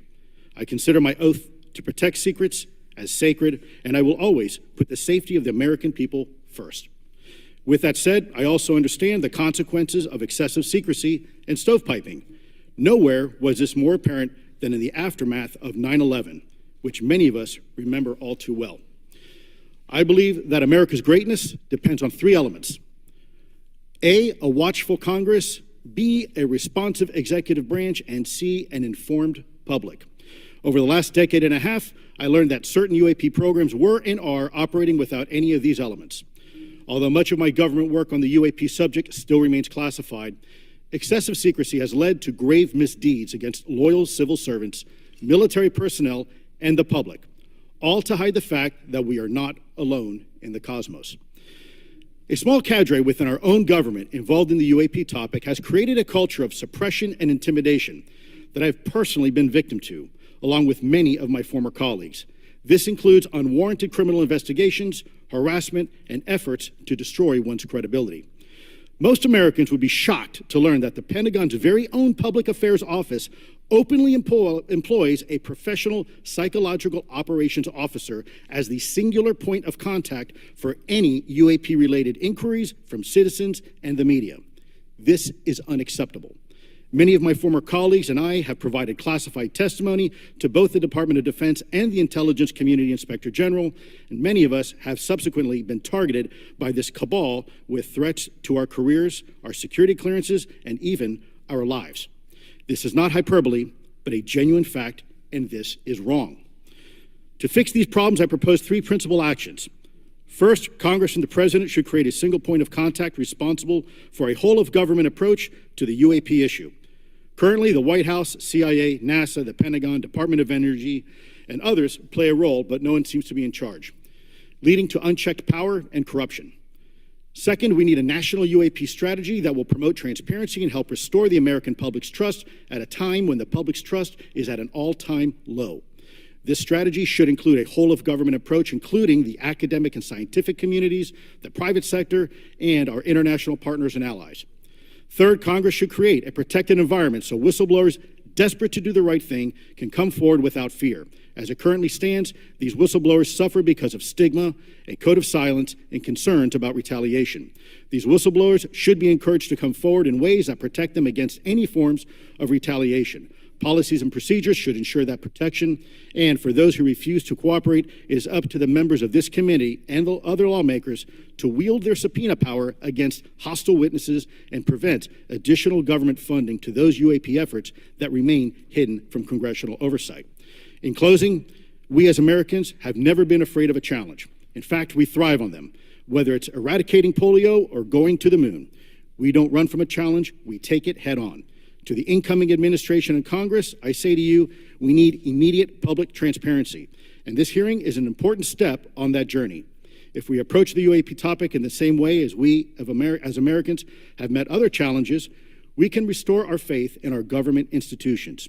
Together, we can usher in a new era of accountable government and scientific discovery. I believe that we as Americans can handle the truth. And I also believe the world deserves the truth. Thank you, esteemed members of Congress, for your time today. It is profoundly appreciated by many. Thank you. I ask unanimous consent for Representatives Ogles of Tennessee and Boebert of Colorado to be waived onto the subcommittee for today's joint subcommittee hearing for the purpose of asking questions. Without objection, so ordered. I would now like to recognize Mr. Schellenberger for his introductory remarks. Chairwoman Mace, Chairman Grothman, Ranking Member Connolly, Ranking Member Garcia, members of the subcommittees, thank you for inviting my testimony. One of Congress's most important responsibilities is oversight of the executive branch in general and the military and intelligence community in particular. Unfortunately, there is a growing body of evidence that the U.S. government is not being transparent about what it knows about unidentified anomalous phenomena, and that elements within the military and the IC are in violation of their constitutional duty to notify Congress of their operations. President-elect Donald Trump and former President Barack Obama have both said that the government has information about UAPs that it has not released. There are other explanations for UAPs than that they represent a new form of life or non-human life. Current dominant alternative theories, including those put forward by Arrow, are that UAPs are some kind of natural phenomena we don't yet understand, like ball lightning or plasma. They could also be part of some new U.S. or foreign government weapons programs, such as drones, aircraft, balloons, CGI, hoaxes, or birds. Whatever UAPs are, Congress must be informed, as must the people of the United States. We have a right to know what UAPs are, no matter what they are. However, we now have existing and former U.S. government officials who have told Congress that AARO and the Pentagon have broken the law by not revealing a significant body of information about UAPs, including military intelligence databases that have evidence of their existence as physical craft. One of those individuals is a current or former U.S. government official acting as a UAP whistleblower. This person has written a report. This is the report that says the executive branch has been managing UAP NHI issues without congressional knowledge, oversight, or authorization for some time, quite possibly decades. Furthermore, these individuals have revealed the name of an active and highly secretive DoD unacknowledged special access program, or USAP. The source of that document told me, that the USAP is a strategic intelligence program that is part of the U.S. military family of long-standing, highly sensitive programs dealing with various aspects of the UAP problem. The new UAP whistleblower claims that the U.S. military and IC database includes videos and images taken using infrared, forward-looking infrared, full-motion video, and still photography. The report that was just shared with Congress says Immaculate Constellation serves as a central or parent USAP that consolidates observations of UAPs by both tasked and untasked collection platforms. Immaculate Constellation includes high-quality imagery intelligence and measurement and signature intelligence of UAPs, the whistleblower's report adds. The sources of this intelligence are a blend of directed and incidental collection capabilities, positioned in low Earth orbit, the upper atmosphere, as well as military and civilian aviation altitudes and maritime environments. The report to Congress details in detail various UAPs, including spheres, orbs, disks, saucers, ovals, triangles, boomerang, arrowhead, and irregular organic. The report describes various incidents found in the human intelligence databases. One involved orbs surrounding and forcing an F-22 out of its patrol area. In another incident, the crew of a Navy aircraft carrier watched a small orange-red sphere rapidly descend from a high altitude of 100 to 200 yards directly above the flight deck of the CVN, or aircraft carrier. And since my reporting on this Immaculate Constellation last month, another source came forward who told me that they saw a roughly 13-minute-long, high-definition, full-color video of a white orb UAP coming out of the ocean approximately 20 miles off the coast of Kuwait. It was filmed from a helicopter. Then halfway through the video, the person said the orb is joined by another orb that briefly comes into the frame from the left before rapidly moving again out of the frame. The person discovered the video on SIPR, the Secure Internet Protocol Router Network, which the DoD uses to transmit classified information. A leading UAP researcher who utilizes the Freedom of Information Act to find out what the government knows, John Greenwald, told me last year that the U.S. government had been increasingly denying his requests for UAP information. He has been doing FOIA requests for 27 years and has an archive of 3 million pages. The government has for decades denied any interest in UFOs, he told me, but the documents that he has assembled show that behind the scenes, it was a completely different story. Contrary to the hopes of many advocates of transparency, the government has been restricting more information since the leak of 3 UAP videos in 2017. The DoD organization AARO has been labeling many documents with a B7 exemption, which Greenwald says does not make any sense. They're stating that anything AARO does is involved in law enforcement investigation, which allows AARO to not release it. Greenwald says that the DoD has denied the existence of a UAP and ATIP-related records on multiple occasions, only to acknowledge them after an appeal was filed. He added that the Naval Air Systems Command in March 2022 stated they found no additional UAP videos. It seemed strange that they had 3 and only those 3, but other requests had been filed by the Black Vault, that's John Greenwald's group, to seek out more places UAPs might be hiding. Then in September 2022, the Navy admitted that the UAP-related videos and photographs existed, but denied the request in full for their release, saying that the requested videos contain sensitive information that are classified and exempt from disclosure. The DoD will deny things on a Monday and then admit to it on a Friday, said Greenwald. He said the government can and does release videos that protect secret methods of capturing it. They fall back on the sensitive platform excuse a lot, he said. However, the on-screen information can be blurred and scrubbed. The metadata can be removed. I'll show you this example here. This is a presentation from the UATP task force. This is completely absurd. It's nuts, this level of censorship, of redaction on a document. It shows the redaction of how many reports they've collected, for how many years. 2 of the 3 potential explanations are blacked out. The Pentagon, the intelligence community is treating us like children. It's time for us to know the truth about this. I think that we can handle it. Thank you very much. Thank you. I would now like to recognize Mr. Gold for 5 minutes. Thank you, Chairwoman Mace, Chairman Grothman, Ranking Members Connolly and Garcia, Representative Moskowitz, and distinguished members of both subcommittees.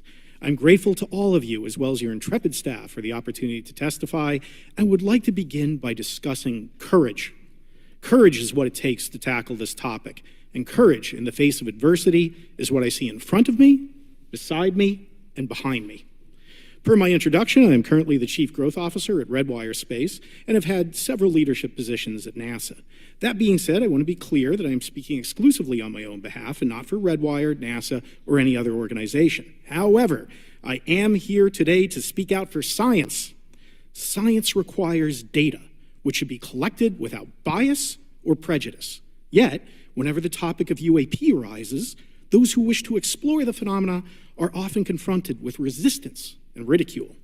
For example, members of the NASA UAP independent study team, particularly those in academia, were mocked and even threatened for simply having the temerity to engage in the study of UAP. Our best tool for unlocking the mystery of UAP is science, but we cannot conduct a proper inquiry if the stigma is so overwhelming that just daring to be part of a NASA research team elicits such a vitriolic response. Therefore, one of the most important actions that can be taken relative to exposing the truth of UAP is to combat the stigma. And this is where I believe that NASA can be eminently helpful. The NASA brand is synonymous with hope, optimism, and credibility. If you were to take a walk down the National Mall, you would immediately see the NASA logo on t-shirts, hats, and bumper stickers. Few federal agencies enjoy this kind of popularity. I've never seen anyone wearing an Office of Personnel Management t-shirt, which is why NASA could play such an influential role. Specifically, NASA could, with relatively little cost and effort, host symposia on UAP, or even just participate in existing panels examining the topic. NASA personnel stepping forward and participating in such discussions would make a powerful statement to the scientific community that UAP should be taken seriously and researched accordingly. In regard to research, NASA has vast archives, much of which may contain important UAP data. Again, for relatively little cost and effort, NASA could create an AI or ML algorithm that could search the agency's archives for anomalous phenomena. I suspect that such an effort would not only result in information that will help us to understand UAP, but could result in data that will assist in other areas of scientific inquiry, such as anomalous weather or meteorite activity. Beyond its existing archives, NASA could act as a clearinghouse for civilian and commercial UAP data. During my work on the UAP independent study team, it quickly became evident that there is no clear or well-publicized process for civilian pilots to report UAP sightings. The stigma associated with UAP hampers the number of pilots that would report such phenomena, but even for those who overcome the stigma, I believe the current FAA guidance is largely unknown and poorly understood. In order to effectively collect UAP data, the independent study team recommended the use of NASA's Aviation Safety Reporting System, or ASRS. This system, which is administered by NASA and funded by the FAA, provides a confidential means for the reporting of safety violations in a voluntary and non-punitive manner. Over 47 years, the ASRS has collected nearly 2 million reports. ASRS is the perfect tool to collect UAP data, which could then be collated by NASA and shared with the public at large. Leveraging ASRS could create a treasure trove of UAP data, potentially hundreds of thousands of reports, supporting this hearing's goal of exposing the truth. And I'm grateful to our 2 co-chairs and other members who have already incorporated this idea into proposed legislation. At this hearing, and as others have demonstrated, the UAP issue is justifiably dominated by national security and defense. However, I would urge the subcommittees to keep in mind the numerous ways that NASA and the FAA, as well as commercial activities in the air, in space, and in the water, can generate a massive amount of invaluable data on anomalous phenomena. I cannot help but be excited by the potential for such an endeavor, since scientific discovery is driven by anomalies. It's the existence and study of anomalies that led to the theory of relativity, quantum mechanics, and nearly all of humanity's scientific breakthroughs.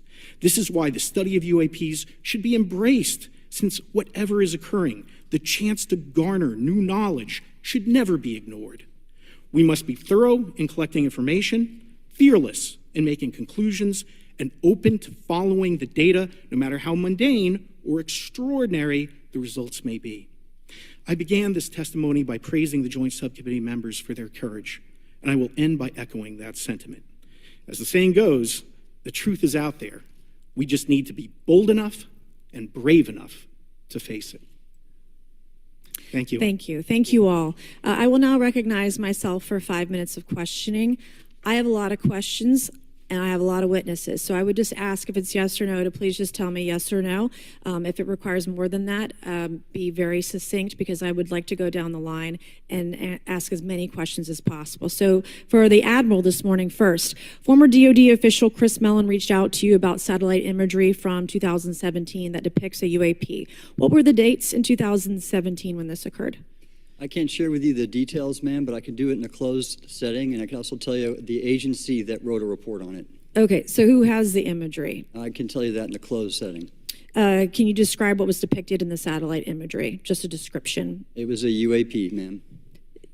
That's it? No other description? The term that the analysts used, they called it the button. It was a disc-shaped object. Okay, where was it? I can't tell you that, ma'am. Okay. All right. Okay, Mr. Elizondo, you state in your testimony that, quote, advanced technologies not by our government or any other government are monitoring sensitive military installations around the globe, end quote. If these technologies are not made by any government, who's making them? Private companies, or are you implying they are crafted by a non-human intelligence? Well, ma'am, that's precisely why we're here. The problem is that, temporally speaking, over decades, not just the last 10 years, to put this in perspective, are these private companies you're implying, or is this non-human intelligence? It may be both. Okay. When it comes to Blue Force Technologies, I would not be able to discuss. Okay. Are you read into secret UAP crash retrieval programs? We would have to have a conversation in a closed session, ma'am. I signed documentation 3 years ago that restricts my ability to discuss specifically crash retrievals. I submitted for my book through the DOPSR process, which took a year for it to be reviewed. And what is in the book is what I was told I'm allowed to talk about. Has the government conducted secret UAP crash retrieval programs, yes or no? Yes. Okay, were they designed to identify and reverse engineer alien craft, yes or no? Yes. Does the U.S. government have any reverse, okay, we already answered that question about retrieval programs. Do any U.S. contractors have the same? I would prefer to address that in a closed session, ma'am. Okay. In your book, you mentioned government employees who've been injured by UAPs, placed on leave, and receiving government compensation for their injuries. Is that correct? That is correct. How can the government deny we have recovered craft if they're paying people because they've been injured by recovered craft? Ma'am, that's a great question. That's why I think we're here again, because I've seen the documentation by the U.S. government for several of these individuals who have sustained injuries as a result of a UAP incident. It's a crazy idea, right? The hypocrisy and the logic. Okay, Mr. Schellenberger, I'm going to say it again to be very clear. Immaculate Constellation. What's its mission and how are they funded? Its mission is to, as I stated, its mission is to, it's an unacknowledged special access program. Its mission is to document UAPs. Okay, and do you, for your story and your report, do you have more than one credible source? I do. Sourcing, okay. I do. And then why do you believe your sources to be credible? How do you judge the veracity of the documentation you've been provided about this program? I checked the sources, and they are who they say they are. They are current or former government officials. I wanted to also add that I did not specify that they were Defense Department employees. I didn't specify the agency nor the gender. Would they have included non-government employees, people that aren't employed by the government? These are, I'm comfortable saying that these are government or previously government employees. Any of them currently employed by a private contractor or private contractors? I'd rather not say. Okay. What's the key takeaway, just a few seconds, about the Immaculate Constellation document you provided us today? I think that what the American people need to know is that the U.S. military and intelligence community are sitting on a huge amount of visual and other information, still photos, video photos, other sensor information, and they have for a very long time. And it's not those fuzzy photos and videos that we've been given. There's very clear high images, res, high resolution. How many visuals, graphics, videos, photos? I mean, I've been told hundreds, maybe thousands. I mean, I also wanted to say, because there was some conversation around concern around the revealing of these materials, revealing the source collections, but some of these are shot from helicopters using normal videos of oceans. I just think that's absurd that somehow you're going to be revealing some secret U.S. technology by revealing that you've photographed orbs off the coast of Kuwait. Okay, thank you. I have 8 seconds. Mr. Gold, did the NASA independent study team get briefed on what you call OSAP? Very quickly. I flagged the Advanced Aerospace Weapons System Application Program to our chair and our DFO. We did not get briefed, but I believe it is definitely worth looking into. That was probably the largest UAP review effort ever, and I think produced a lot of interest data, including revealing Nimitz. I don't know if my fellow witness Lou might want to, he did yeoman's work on it, might want to comment. Okay. All right, I'm going to turn to Mr. Moskowitz, who will be recognized for 5 minutes of questioning. Thank you, Madam Chairwoman. So, Mr. Gold, you gave a whole diatribe for a couple of minutes about UAPs, science, data collection, stigma. A lot of non-believers in all of this would just ask a very simple question. Why? Why is it so hard, right? Like, why are people, anytime they ask, why are they always thwarted? Why are they always judged? Why is they always have misinformation spread? Why is there always retribution? Why is it always met with an ear? What's the why? If it doesn't exist, why is it such a problem? I think if you go through the history of science, Representative, it is always difficult for breakthroughs and new information, regardless of whether it's UAP or any other kind of discovery. And in science, we're supposed to be open, but when you break with the orthodoxy of what's believed, whether it's Galileo saying that the Earth doesn't rotate, or the Earth rotates around the sun, or the sun doesn't rotate around the Earth, it's always challenging for new beliefs. And the more extraordinary those discoveries, the more extraordinary those new beliefs, it's very difficult. So I think this is natural. There's natural conservatism that when it comes to science, but this issue in particular has been very difficult where, again, even to attempt to study it becomes problematic. But every hearing like this, every news report, every video, documentaries, I was privileged to be a part of something Dan Fair is putting together. I think many of us have interviewed for it, documented over 30 different government officials. Every brick in the wall will help get us closer to getting to the truth. I appreciate that. Mr. Elizondo, did I have that correct? Sir. I'm a recovering lawyer, so I'm gonna put my hat on for a second. You said you signed a document. Love that. Who gave that to you? The U.S. government, sir. Okay, you have a copy of it? It is stored in a SCIF right now. I do not have possession of it. The U.S. government does. What department of the U.S. government gave you this document? I will say the Department of Defense. Unfortunately, I can't say in this forum much more than that. You specifically said the document said you can't talk about crash retrieval. Well, you can't talk about Fight Club if there's no Fight Club. Correct. Okay, I'm just making an observation. Yes, sir. So that document that you signed, that you said exists, specifically said you can't talk about crash retrieval.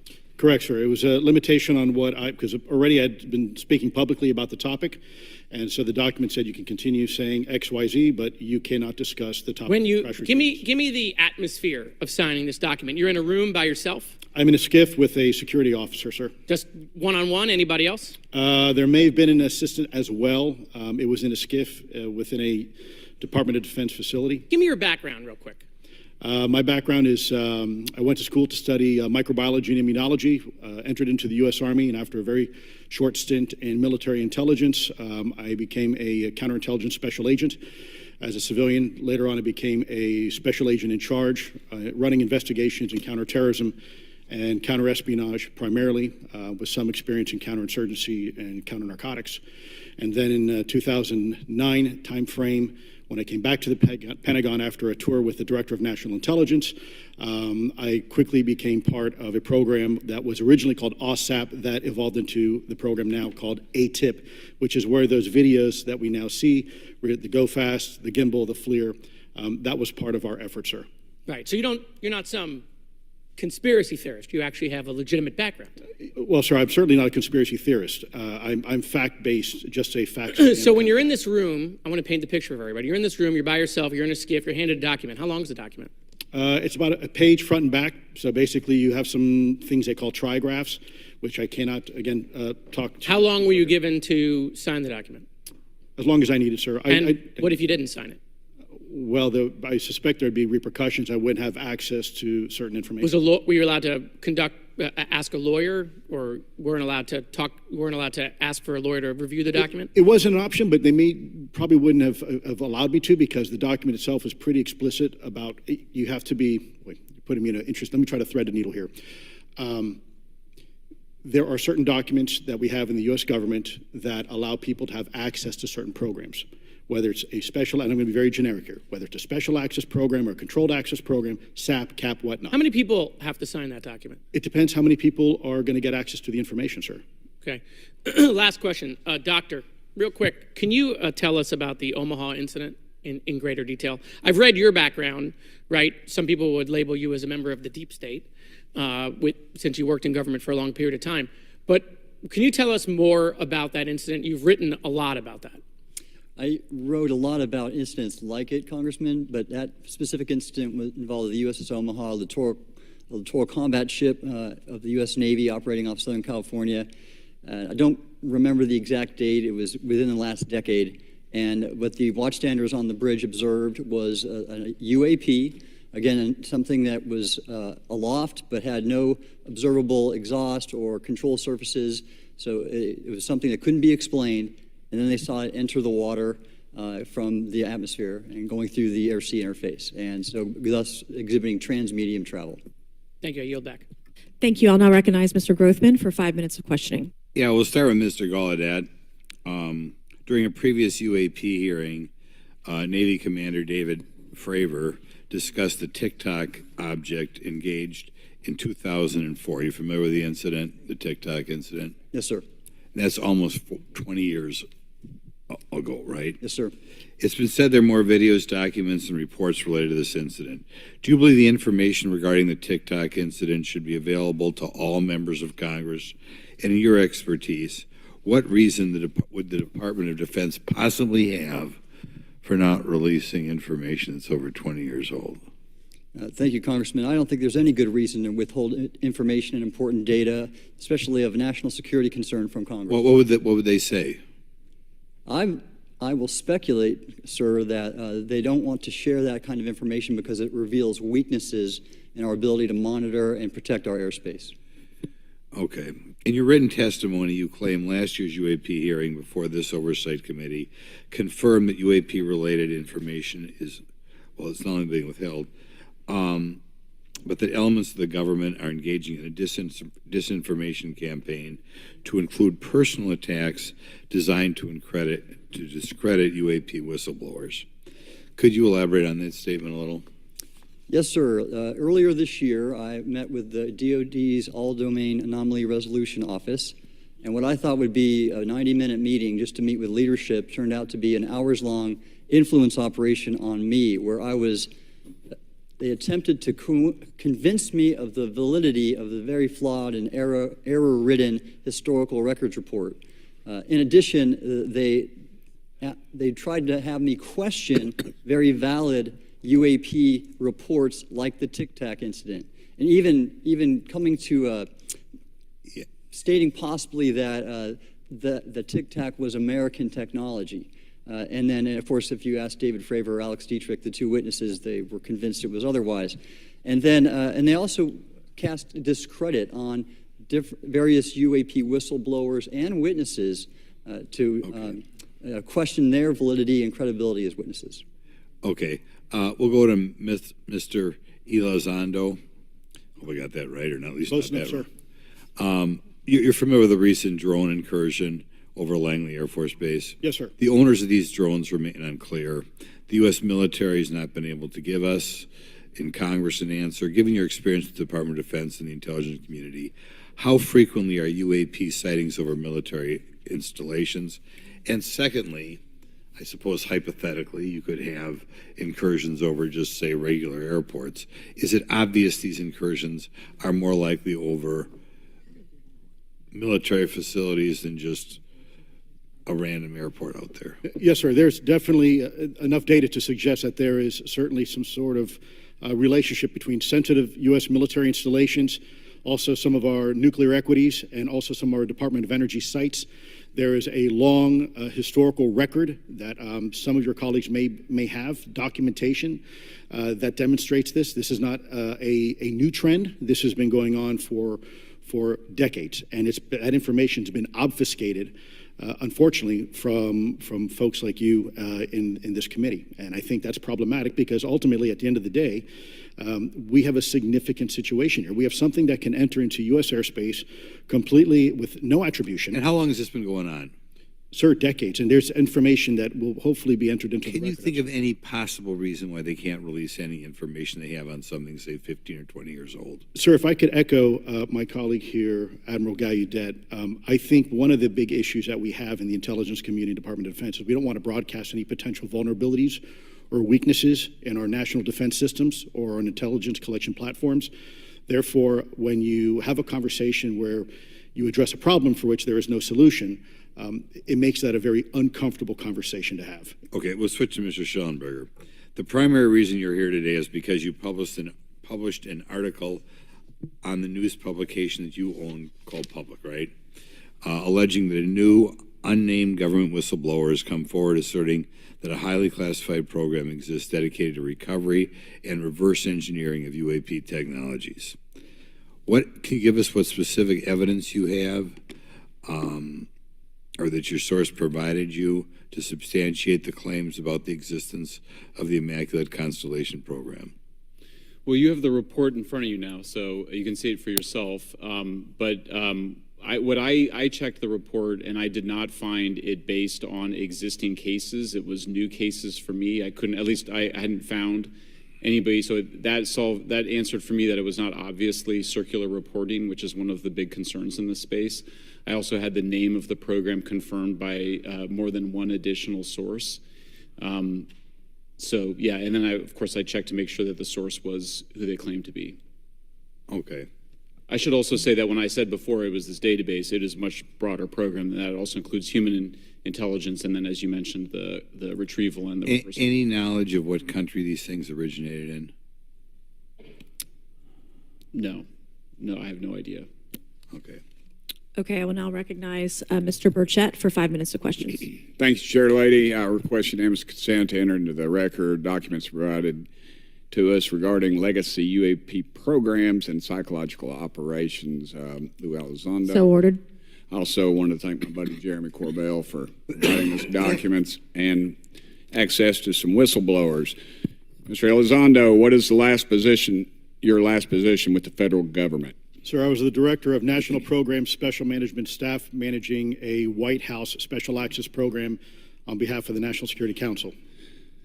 How would you characterize UAPs? An enigma, sir, and a frustration. We're talking about technologies that can outperform anything we have in our inventory. And if this was an adversarial technology, this would be an intelligence failure eclipsing that of 9/11 by an order of magnitude.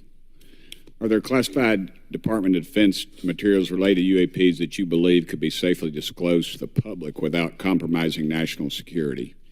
Yes, sir, I do. I would never, ever try to endorse providing some sort of information that could compromise what we call a blue force technology or capability. But I do believe there's a lot of information regarding this topic, and I've been very vocal about it, that should be shared not only with the public, but most importantly, with members of Congress. Are you familiar with my friend David Grush? Absolutely, sir. I had the privilege and honor of working with him myself several years ago at U.S. Space Force. Last year, as you know, he testified that the U.S. has run a multi-decade UAP crash retrieval and reverse engineering program. Would you agree with that? Yes, sir. Are there UAP programs operating without proper congressional oversight? 100%. What are they? Unfortunately, sir, I would have to have that conversation in a closed session. I know you said that, and a lot of people are frustrated with those kind of answers, but we're asking those kind of questions so you all know what the heck we're up against. You also mentioned in your opening statement that the Pentagon's Public Affairs Office employs a psychological operations officer as a singular point of contact for UAP-related inquiries. Why the heck would they do that? Sure, that's a great question. I would ask the Pentagon. There's a long history here of that individual providing misleading and false information to the public through various news outlets and media outlets in order to discredit this topic. I have personally been victim to it. We have the documentation to substantiate where this information has been absolutely inaccurate, that has been provided time and time again, and it turns out that that individual was also working with former leadership of Arrow at the time as well. And we punish them by giving them multi-million dollars more than they ask for every year. Admiral Gallaudet, you mentioned in your opening statement on an email you received from the operations officer of the Fleet Forces Command regarding unknown objects almost colliding with U.S. military planes. Did anyone respond with knowledge of what the objects were? I received no response, sir. Did the exercise get canceled? The exercise did not get canceled. Why do you think the commander of Fleet Forces operations officer never discussed the incident again? Sir, I'm speculating because I didn't have an exchange with him, but I believed it to be part of a special access program, the information and the video, which we have known now it was, and he realized he couldn't share that openly with the recipients of the email, and therefore the email was pulled from everybody's account. Again, tell us what happened to the email from the commander of Fleet Forces. The day after I received it, and all the other recipients received it, which were all the subordinate commanders of U.S. Fleet Forces, so 1- and 2-star admirals, including strike group commanders, the email was wiped or deleted from our accounts, and then no one talked about it. All right. Have you specifically had any experience with submersible objects? Sir, I've no personal experience, but I've had witnesses on submarines come to me and say they've seen on sonar data. Correct. Okay. Yeah. How would you characterize those, and how do they move? The one instance that was revealed to me was in the 80s on a nuclear-powered submarine, a ballistic missile submarine, that the object exhibited the characteristics of a Russian torpedo in terms of its speed of movement and closing rate with the submarine, and then it slowed and followed the submarine slowly in its wake for a period of minutes, and then rapidly exited the scene. And nothing that we know of, and technology-wise, could replicate that. And the speed of these objects was faster than anything that we have or anybody else has that would be manned. Is that correct? It was on the order Underwater. of a torpedo. So Yes, sir. Yes, sir. But as it exited, Well, I don't exactly know how fast a torpedo is, but I expect it does better than my old outboard Scott Atwater, so I'll take that as a yes. Yes, okay. Have you experienced any experience with the All-Domain Anomaly Resolution Office, ARROW? Yes, Congressman, as I mentioned previously, I have met with them. Okay. You heard Mr. Elizondo describe psychological operations for those contacting the Department of Defense about UAPs. You mentioned a similar influence operation by ARROW. Why are federal agencies invested in running information operations about UAPs if they do not exist? Yes, sir.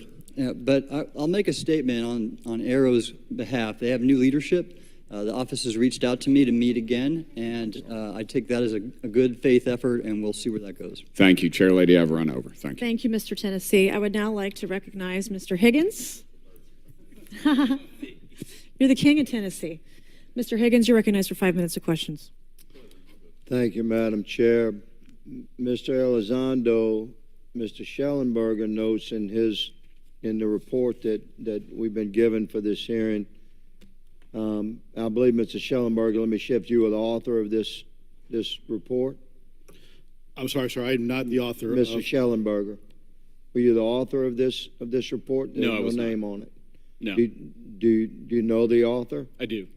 You do. And how would you estimate that madam or gentleman, the author? The person is a current or former U.S. government employee. And it states here that this is the public version of the author's report. Yes. So where might one find the non-public version of the author's report? I don't know the answer to that. Would that be with the Department of Defense? I don't know.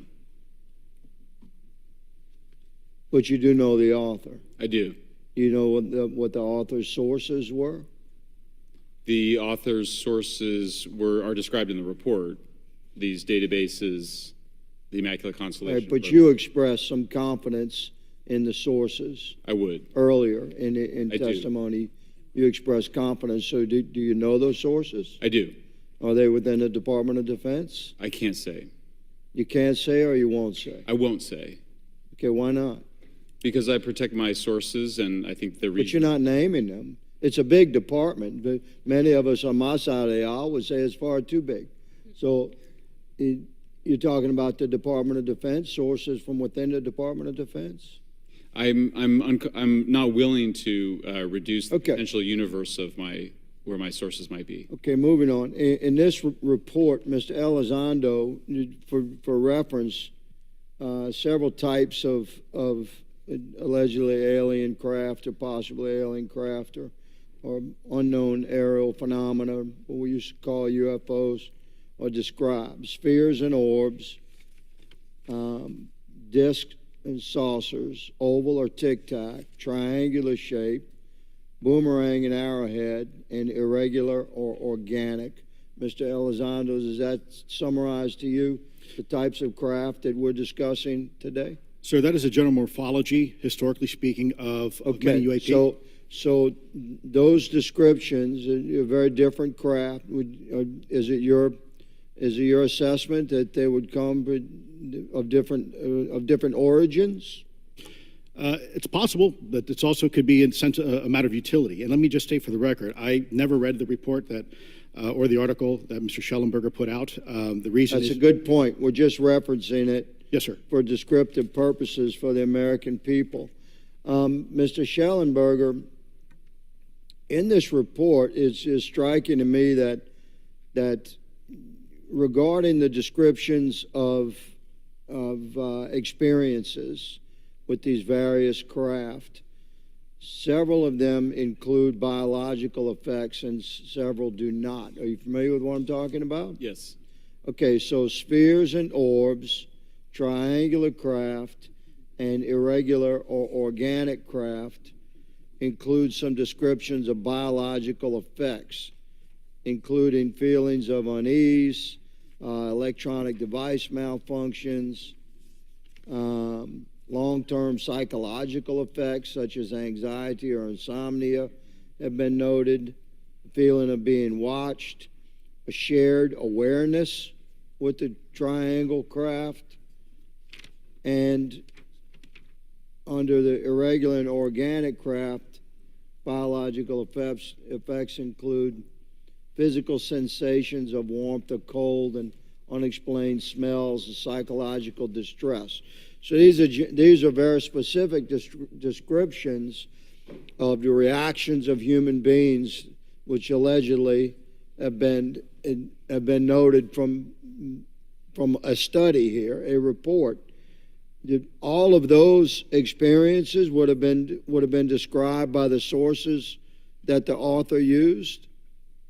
I'm not sure I understand. This is a very broad description of biological effects, and it's striking to me that they are present with relation to some types of craft, but absent in others. This would require a great deal of research and study. Can you explain that? My understanding is that this is the database is very large. It includes both the images, the videos, the still images, as well as the human intelligence, the reports, the raw data from individuals having these experiences. So in answer to your question, yeah, I mean, I think we're looking at a very large amount of data collected over many decades.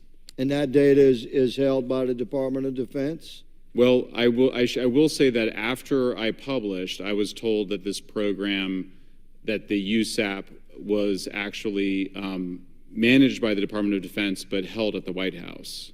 Roger but that. That's a single source, and I don't have multiple sources to verify that.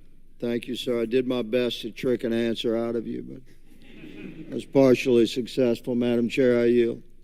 Thank you. I now recognize Mr. Frost for 5 minutes of questions. Thank you, Madam Chair. In addition to serving on this committee, the Oversight Committee, I also serve on the Science, Space, and Technology Committee, where we often discuss how essential data and evidence are used in science and used at departments such as NASA.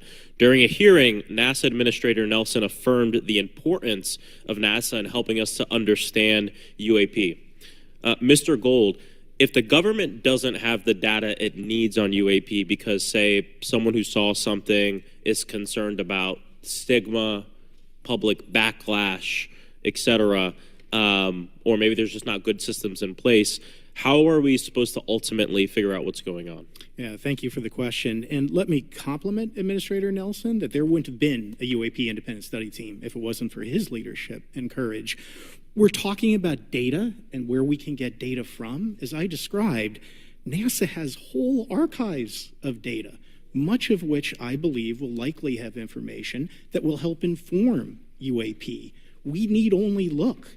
And again, in an era with AI and ML, we can relatively quickly and easily go through it. So I think it's something that we should encourage NASA to do. However, per Chairman Grothman's comment about UAP focusing on national security sites, I believe there's something, sir, that you may have heard of called sensor bias. That because we've got more cameras, more monitoring of national security, we don't know how extensive UAP activity may be over civilian areas. And this is to the second part of your question where we're not collecting the data. We're not collecting sufficient data from pilots. We're not collecting sufficient data from civilian and commercial activities. And this is, again, where ASRS, I think, could substantially change that, get the data out there, and allow us to do good science. Yeah. Thank you. I mean, on the data, you know, I'm a really big proponent of transparency. But obviously, there's always a little bit of balance that we have to have in government on transparency as well. I mean, last year, NASA appointed a director of UAP research in response to the recommendation by the independent study team. In the final report, there's a quote, despite numerous accounts and visuals, the absence of consistent, detailed, and curated observations means we do not presently have the body of data needed to make definite and scientific conclusions about UAP. Can you just talk really quickly about that balance of security and transparency? So I can say, having served at NASA, it is the most transparent organization I've ever been in. When we would have conversations of executive leadership, things would leak out almost instantly. So I can assure you, intentionally or not, NASA's very transparent. I don't know if many of you have worked with engineers or scientists. They love to talk. So I believe that NASA is a paradigm of transparency, but we must have the ability and the data to be able to be transparent with. And if we're not gathering that, if we're not looking at it, then we can't bring NASA into the game and get to that good science that you need. You know, it was about a year ago, I was touring a facility with a pretty senior government official. We went by a certain hangar and they said, yeah, that's, you know, a company leases that out. We don't really know what's going on in there. We have no way of knowing what's going on in there. And there was a few of those, in fact, while we were driving around this facility. To what extent do you think that some of the UAP out there comes from off the books or unauthorized experimental aircraft? I mean, I think probably the vast majority of UAP are drones, experimental aircraft, weather conditions, which is, again, why I say if we review the data, I think we're going to discover a lot about things we weren't even thinking about.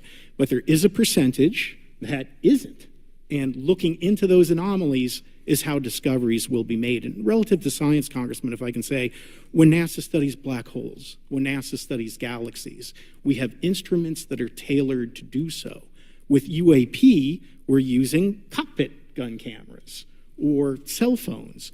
We could never do good science with that. And let me tell you, the NASA budget is under pressure. We need to make sure that the Artemis program is funded fully. We need to beat China to the moon and maintain our presence in low Earth orbit. So NASA would need more money to do this, but I think tailored instruments that would look at UAP in the same way that we have tailored instruments to look at astronomical data is important to gathering valuable and uniform information. If we were studying black holes by using fighter cockpit cameras, we probably wouldn't know that much about black holes. 100%. Well, I think it's important that federal leaders take the necessary steps to ensure that UAP does not pose threats to the American public as well, and that we have the necessary budgets to collect this data so we can actually see what's going on. And I'm fully supportive of funding the Artemis mission. I think it's very important. Also, a personal note, the pilot is a frat brother of mine. He is a member of the Phi Beta Sigma Fraternity Incorporated, and so I would love to see my fraternity make it to the moon. Well, Redwire is building the cameras for Artemis, so we will take some pictures of your frat brother and get them. There we go. Thank you so much. I yield back. Thank you. I will now recognize Ms. Luna for 5 minutes of questioning. Mr. Elizondo, to your knowledge, can you name the country and around time frame that the first back engineered UAP program started? Ma'am, unfortunately, I would not be able to have that conversation in public. Can anyone on the panel name that? I can't. None of you? Okay. This next question is for Mr. Gallaudet. To your knowledge, have any USOs ever outpaced our submarines? Yes, ma'am. At what magnitude? I don't have the exact speed, but again, a witness came to me, a credible former submarine officer who observed it on sonar data. And this was in the 80s in the North Atlantic during a storm, and it outpaced his submarine by orders of magnitude. Are you aware of any hotspots that currently exist off our shores in North America? Not with sufficiently credible data, ma'am. Okay, we've heard reports of there potentially being hotspots, maybe entry and exit points. Have you heard of any of that? I have not, ma'am, but my colleague here, Mr. Elizondo, does discuss some USO activity that he's observed in certain DoD databases. Mr. Elizondo, in regards to these aircraft being piloted by whatever they might be, non-human biologics, would you agree that it's likely that they are being piloted by some mind-body connection?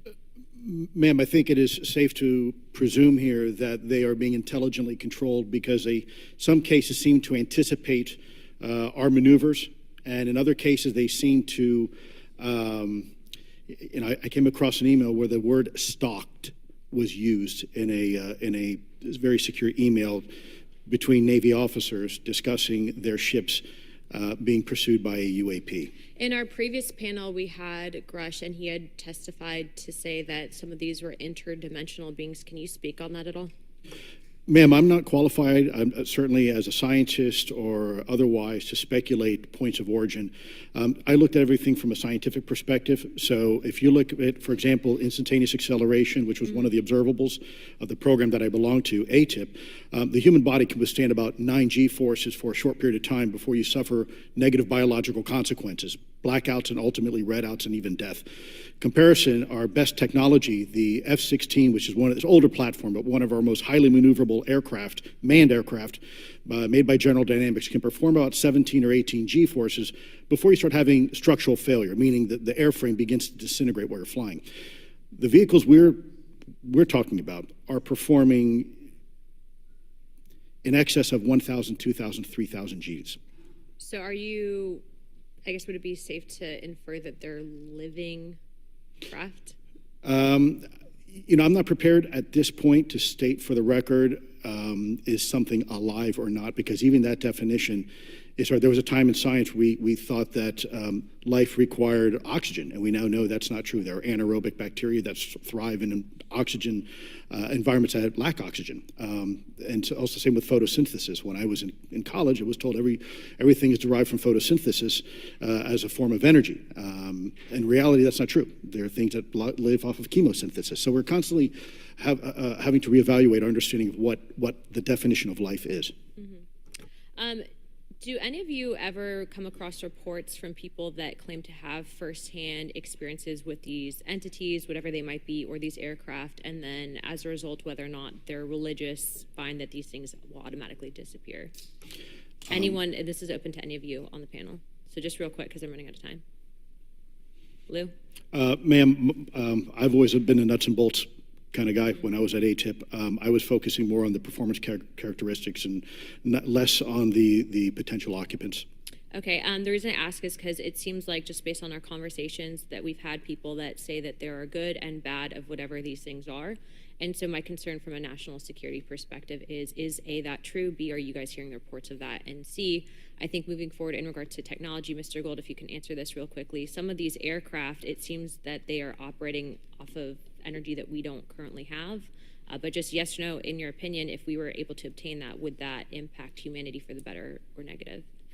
Would certainly save us some money on funding on Artemis. Definitely. And this is a national security issue, that if there is such technology out there, we're not the only country that might have access to it. We don't want to be on the wrong end of technological surprise. Okay. Thank you guys for your time.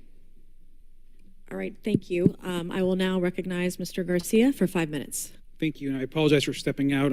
My governor is here upstairs, so I'm trying to get in between meetings, so I apologize for that. I want to just start by just asking everyone on the panel or witnesses, and I had a chance to read all the testimony before, but just to set the agenda, just if we can go down real briefly, do you believe, just for the record, that the federal government, any part of the federal government, is knowingly concealing evidence about UAPs from the public? Yes, sir. 100%. Yes. Yes. Thank you. I also want to just go down the line. And I know many of you have already said this, but I just, for the record again, just briefly, what do you believe UAPs could be or are? Strong evidence that they are non-human, higher intelligence. I echo my colleague's comment, sir. Genuinely do not know. Don't know, but we must find out. Okay, thank you. I appreciate those answers, gentlemen. I think this is obviously another remarkable hearing with just really important information, so I thank all of you for answering the questions. Admiral, I just want to go back to one thing. Now, last year, our subcommittee heard from 2 retired Navy pilots, Lieutenant Ryan Graves and Commander David Fravor, regarding UAPs. Actually, I think Ryan is here in the audience and been a great person to get to know and to have conversations with. He, of course, has been involved in the Safe Airspace for Americans Act with Chairman Graves, with Chairwoman Mace for UAP reporting by civilian aviation personnel. Can you discuss briefly why it's important for civilian pilots to be able to report UAPs and why these legal protections are critical for our national security?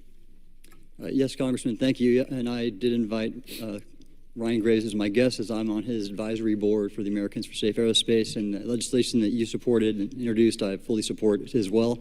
And I think it's important that more civilian pilots, commercial pilots, report so we can better understand and learn and do research on UAP, as well as remove the stigma so more citizens report on what they observe.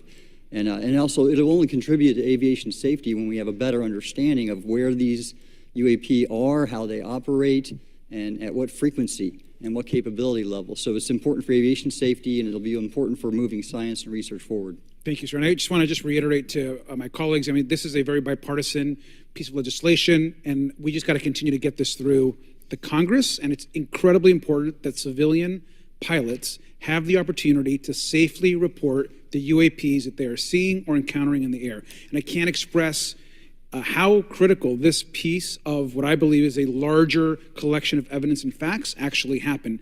We've been approached by pilots. I've talked to folks that have been engaged with our office and others, and there is still enormous stigma. And essentially, we don't have a system where folks are feeling free to be able to report what they're seeing. And so I just want to reiterate that advocacy. Mr. Gold, in your testimony, you discuss NASA's Aviation Safety Reporting System, a confidential, non-punitive reporting mechanism. In the Safe Airspace for Americans Act, we explicitly allow for civilian reporting, of course, of UAPs. Can you explain why the NASA task force recommended the use of the Aviation Safety Reporting System? The Aviation Safety Reporting System is an existing system that is trusted, that has taken hundreds of thousands, now millions of cases. And again, recognizing budgetary constraints, this seemed like the perfect way to be able to gain more data.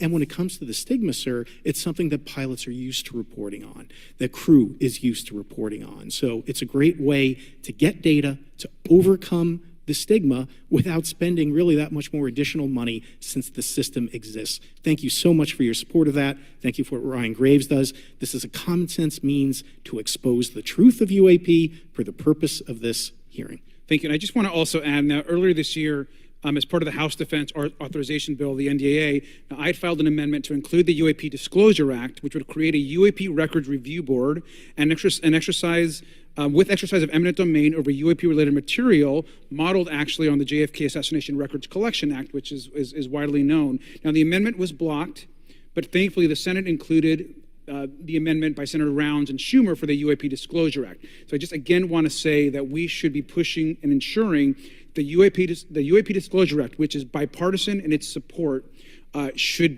move forward. And if I can just briefly, particularly Admiral, can you just briefly, as I close my time, explain why the UAP Disclosure Act would be critical for us and our national security? Thank you, Congressman. Yes, I believe the UAP Disclosure Act is important for national security, as well as advancing potential socioeconomic benefits resulting from UAP research, as well as public safety, as we referred to previously regarding aviation. And this act will allow for greater transparency and open research, and that's why I'm also a member of the UAP Disclosure Fund as an advisor, as in the Sol Foundation as an advisor, senior strategic advisor, which is advocating for the same. Thank you very much. I yield back. All right, thank you. I'd like to recognize Mr. Biggs for 5 minutes of questioning. Thank you, Madam Chair. Thank you for holding this committee. Thank you to the witnesses. Admiral, the video that is called the Go Fast video, the email that you've talked about being deleted, I just want to briefly cover this. You said that the email, the author was asking whether any of the recipients were aware of the classified technology demonstrations that it could explain the objects that were observed. And then you said the email disappears. Then you guys have a series of meetings. The commander of fleet forces and his operations officer never discussed the incident again. Is that right? Is that accurate? That's accurate, sir. And even during weekly meetings, it was never discussed again. My question for you is, you were in those meetings. Did you personally hear that nothing was going on about that? Yes, sir. I was in those meetings, and did you make inquiries about that? No, I did not, sir, because I inferred, since I had been read into other special access programs, that this UAP video was part of one that I was not read into, or any of the recipients, or the author of the email, and that an intelligence agency basically pulled it back and instructed the author of the email, hey, this is, you just conducted what they call spillage into a lower classification level, and when that's done, the procedures are basically to remove any of the communication. You're going to silo it. So, and you, Mr. Elizondo, you said in your report and your testimony today, a government work on the UAP subject still remains classified. Excessive secrecy has led to grave misdeeds against loyal civil servants, military personnel, and the public, all to hide the fact that we are not alone in the cosmos. Fair? Yes, sir. All right, and all of you, and Mr. Schellenberger, by the way, I've read several of your books, Mr. Schellenberger, excellent stuff. Thank you. What I would say, too, is you were asked about the veracity of the author of this report. You comfortable with the veracity? Yes. Okay. And then, and I'll get to you in a second, Mr. Gold. We'll talk about Kuhnian and Lakatoshian scientific advancement and how we're obviating that through these processes. But we'll get to that in a sec. Because what I want to really get to is the ultimate question it really becomes this. For what purpose is the federal government overclassifying, because that's what they're doing, they're overclassifying, and forbidding the public for getting access to this? And if you know, if you have an explanation, I'm curious, because I know what I've been told. I just want to know from your perspective, why do they overclassify?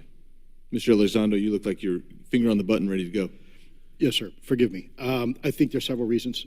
I think at the time when this reality became evident to the U.S. government, we were in the middle of a Cold War with then Soviet Union, and we did not want to tip our hands to what our knowledge base was on this topic. We did not want to broadcast that to the Cold War's long over. It is, sir. It is, sir. There's also then the philosophical argument that the Department of Defense and the intelligence community is solution-oriented. And when you don't have answers, it's a really tough spot to be in. It's easier to be quiet and suppressed than if you don't have the answer. Indeed, sir. In fact, there's a very real example when we built the U-2 spy plane and flew it over then Russia, and we're taking reconnaissance. And when we first started flying the aircraft, it flew so high and so fast we thought they weren't tracking us. In reality, they were tracking every flight.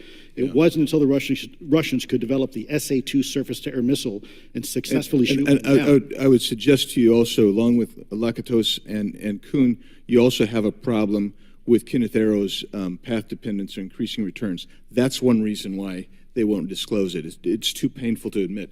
But I just want to read a couple things from Mr. Schellenberger's, what he gave to us today, because I think this is interesting stuff, and I just want to convey this to you. On USG networks, there exists infrared footage of and imagery of a grouping of vessels engaged in SIGINT and mass collection at night in a specific area of the Pacific Ocean. This footage, which was in close proximity to the vessels, a large equilateral triangle UAP suddenly appears directly over the ships.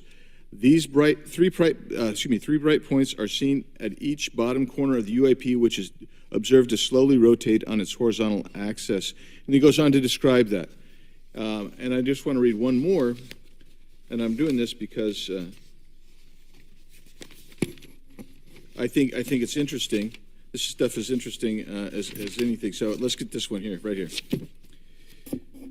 While performing a routine airspace surveillance and control mission in the Eastern Air Defense Sector, an F-22 fighter observed multiple UAP contacts at mission altitude. Moving to intercept, the F-22 pilot noted multiple metallic orbs slightly smaller than a sedan hovering in place.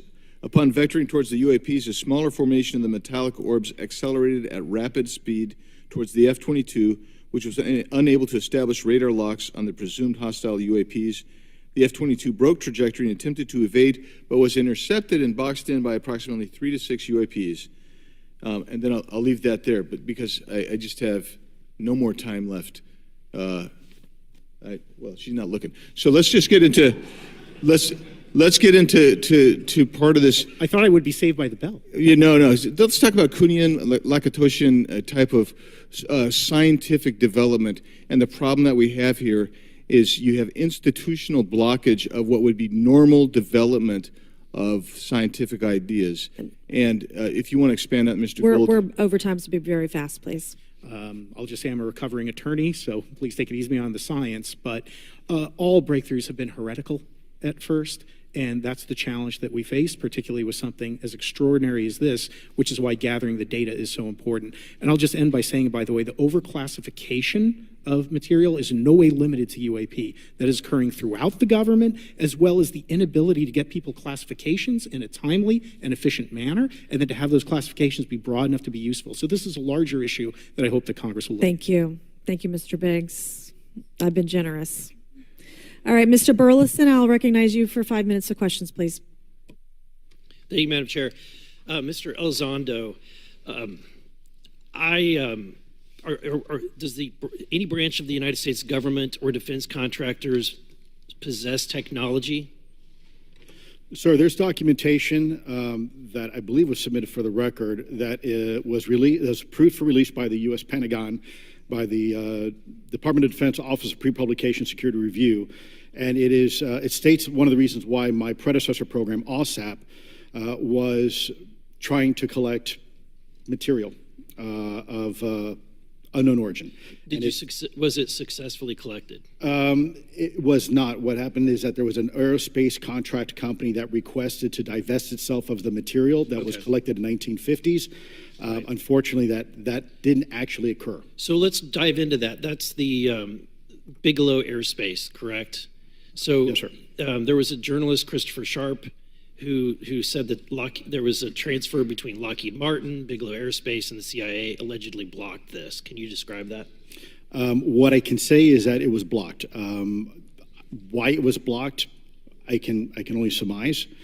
I was part of some conversations later on with some of those contract personnel where they had told all of us that is accurate. What we required was a memo from the Secretary of the Air Force in order to make that complete, and that never occurred. And so when Secretary Mattis became Secretary of Defense, I decided it would be appropriate for me to try to receive a memo from him as SecDef, as Secretary of Defense, if we could not get a memo from the Secretary of the Air Force to transfer that material.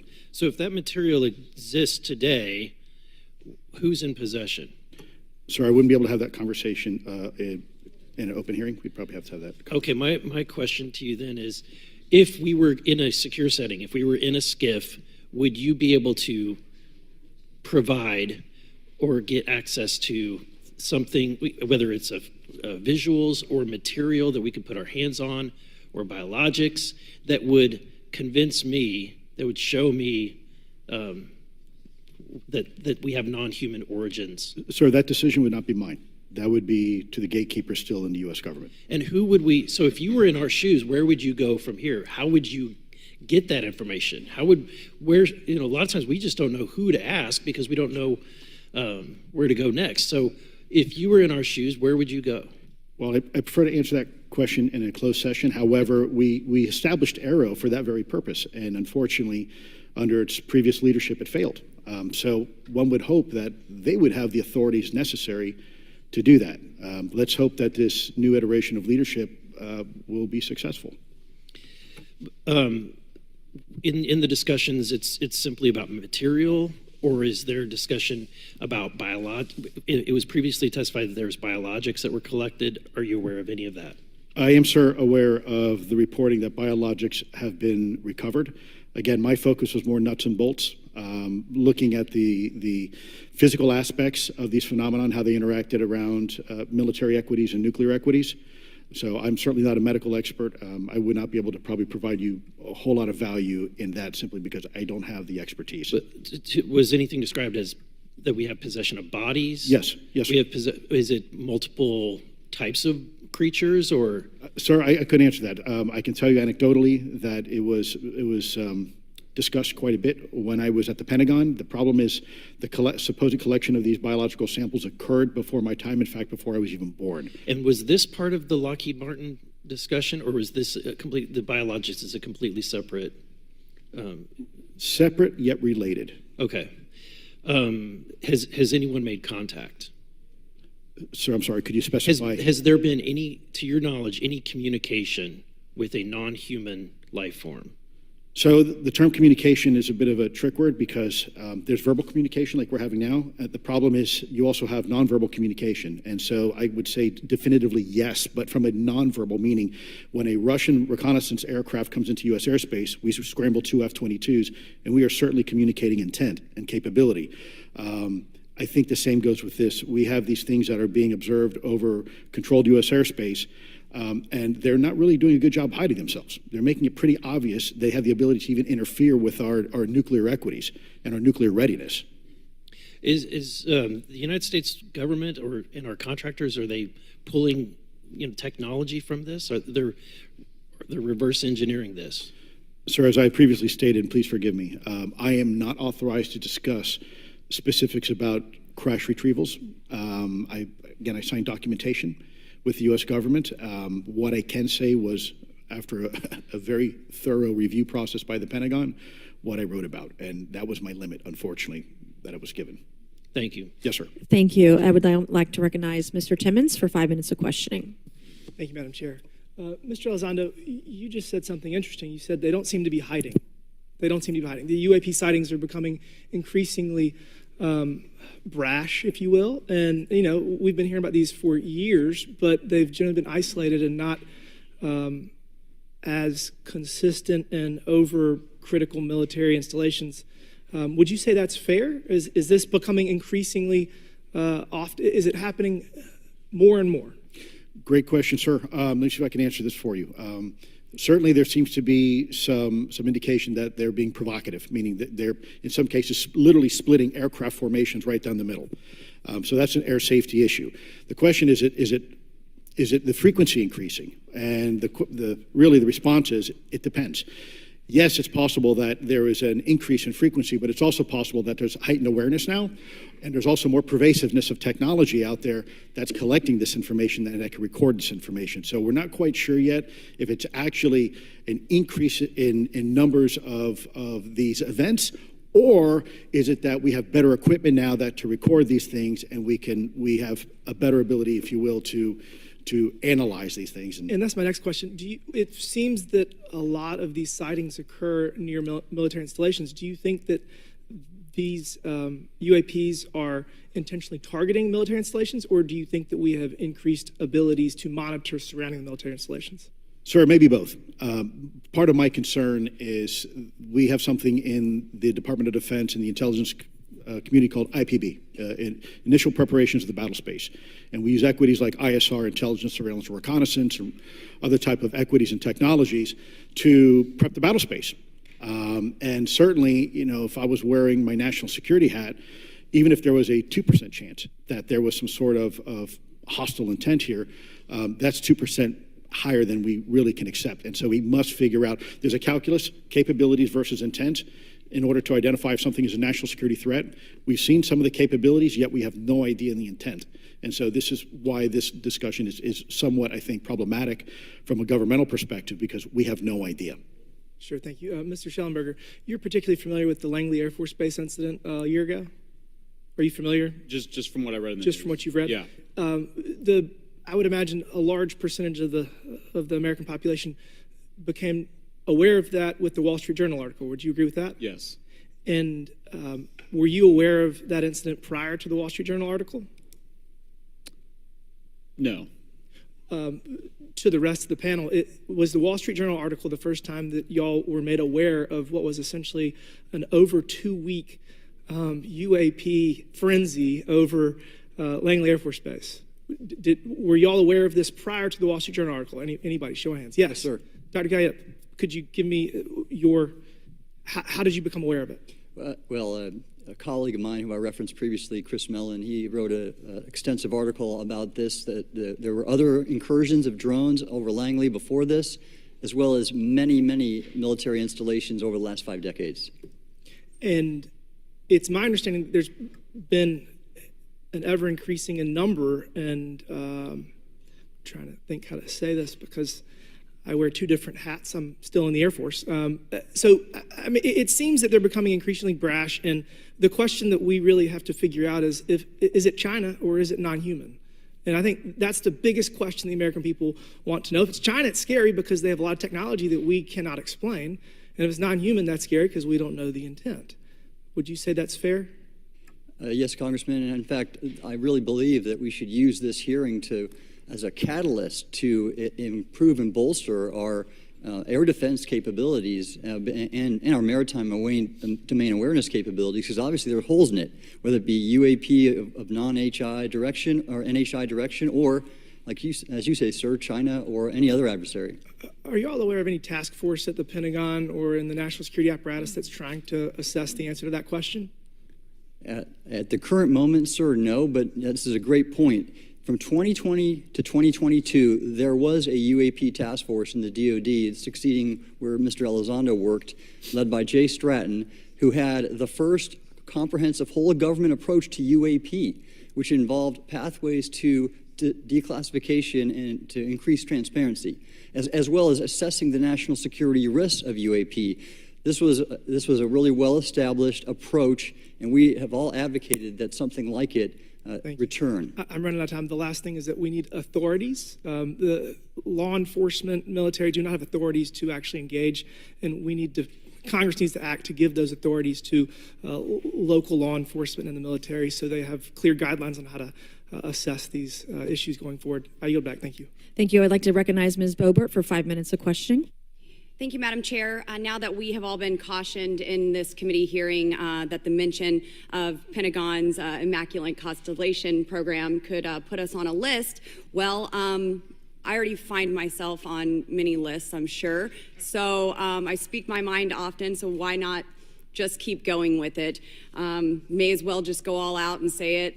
The earth is flat, birds are government drones, and we've never set foot on the moon, and Joe Biden received 81 million votes in the 2020 election. So let's just see how many lists we could get on here today. But Mr. Schellenberger, I wanted to ask you, I think I understand from this hearing that you would agree that classifying information like this is not in the best interest of the people. Is that correct? Yeah, I mean, with the caveat that, of course, I would support classification necessary to protect secrets essential to national security, but I think it's pretty obvious that there's overclassification. Overclassification, yes. And so in most instances, if they can't tell us what, do you think at some point they'll at least tell us why? President-elect Trump has repeatedly committed to greater transparency, both on the UAP issue, on JFK files, on COVID origins, and many other things. So I think that we need to make sure that the next administration is held accountable for that. Agreed. And this is for all four of you. Yes or no, please. I have many questions I want to get to. Are there any known instances of recovered materials or technologies that are not of human origin and maybe connected to any advanced bioscience defense programs within the USG? I don't know. I wouldn't be able to answer that, ma'am. I don't know. I don't know. Okay, so there are rumors that have come up to the Hill of a secretive project within the Department of Defense involving the manipulation of human genetics with what is described as non-human genetic material, potentially for the enhancement of human capabilities, hybrids. Are any of you familiar with that? Yes or no? No, ma'am. I am not, ma'am. I'm not. No, ma'am. Okay, I would like to know, with Immaculate Constellation, how does this relate to UAP activities, Mr. Schellenberg, in oceanic environments? Are there any instances where the Navy or other maritime forces have encountered UAPs that could not be explained by known technology or natural phenomena?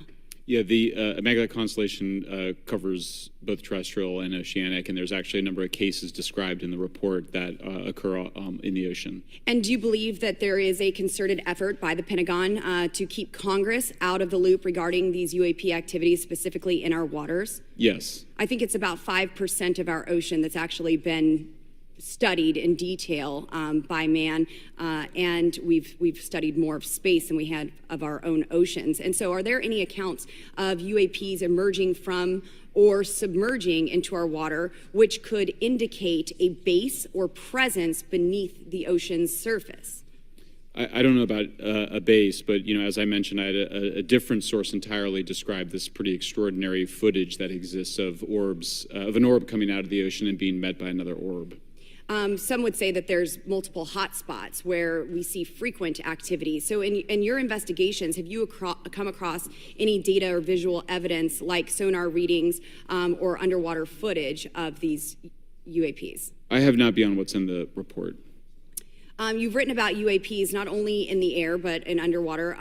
Are there any specifics on what you've learned about the UAP activity in our oceans? Particularly, have you spoken with sources who have provided any evidence or eyewitness accounts of these UAPs interacting with our naval forces or being detected by our underwater surveillance systems? Nothing beyond what's in the report and then the specific case that I mentioned with the orbs. And so this report says it all. There's no other information that we are aware of regarding the activity within our waters. I have other sources that have told me that have shared a significant amount of information, but they're not comfortable with me sharing it at this point.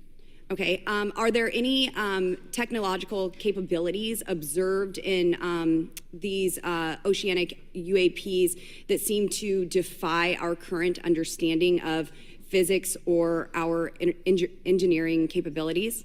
It seems like they all do. Yes, I would agree with that.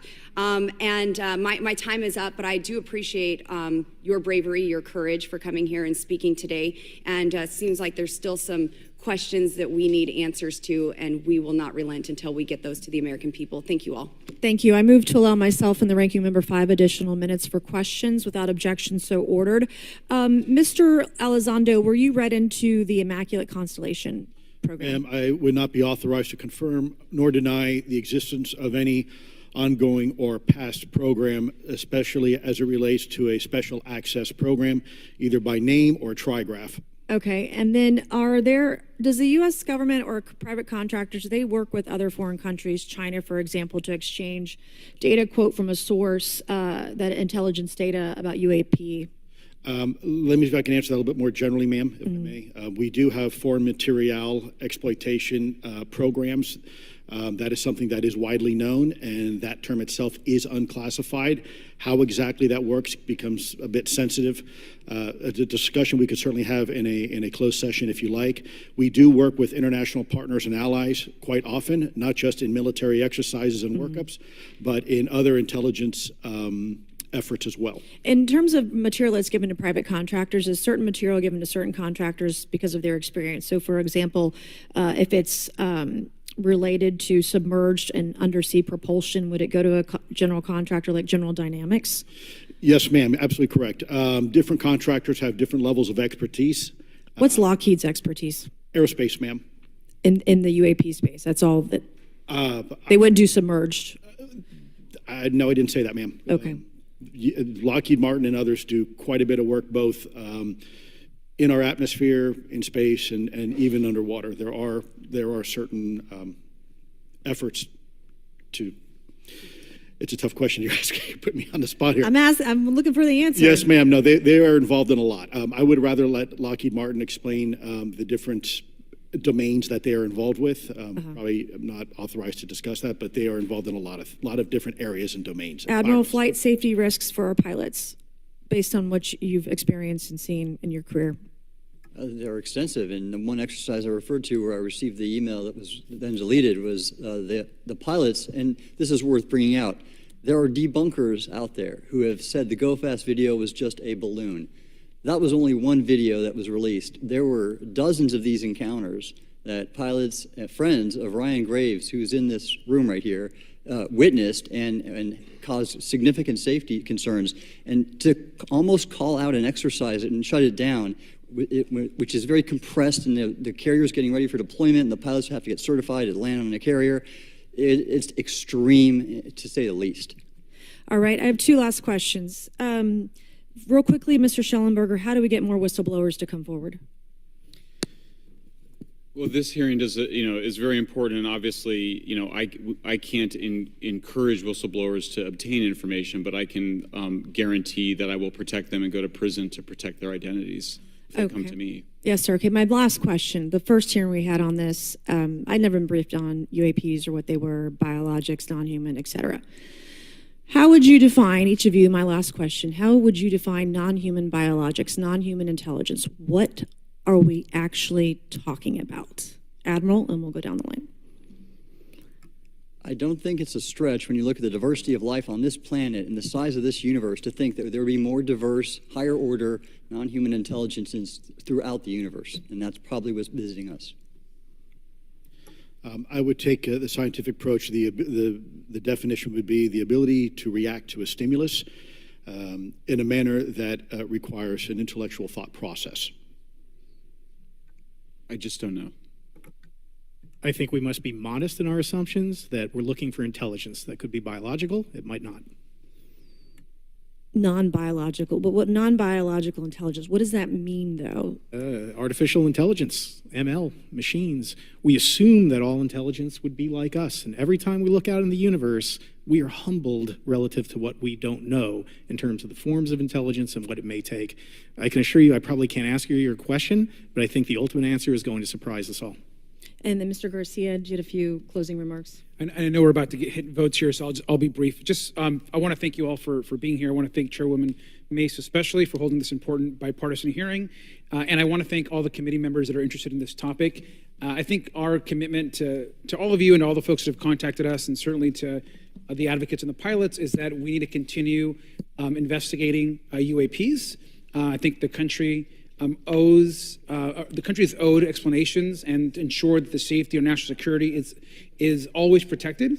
This is a conversation and questioning that must continue, so I'm very grateful to all of you. And I also just want to add, just personally, I think it's really important for me, two things guide my questioning and my observations on UAPs. One is we should always be guided by facts, science, and data, and stay serious on those issues. And the second thing is I think that we should not limit our imagination and our thoughts and our curiosity on what UAPs could actually be. And I think those two things for me are really important, and I'm grateful for all of you to be here. So with that, I yield back. Okay, and we have Mr. Ogles, who is on the way. He's going to be here any second. Is that correct? Want to check, and he'll be the last member with questions that we have today, and then we have votes. So we want to thank you all for being here. I want to thank Mr. Garcia and folks on both sides of the aisle for being here today and being patient. We have a lot more questions, and I hope that this will open the door to more hearings in the future. I obviously would like to know how much taxpayers are spending on this. You have the right to know. But also, if we're spending money on something that doesn't exist, why are we spending the money? And if it doesn't, if it does exist, why are we hiding it from the public? And of course, our national security is a huge issue, because if there's technology that could harm us or our allies that are in the hands of our adversaries, we obviously want to stay ahead of that to the best of our ability to ensure that that technology is not in the hands of someone who could use it against us or our allies anywhere in the world. So, Mr. Ogles, you're just in time, babe. I will recognize you for 5 minutes of questioning before we head on out today.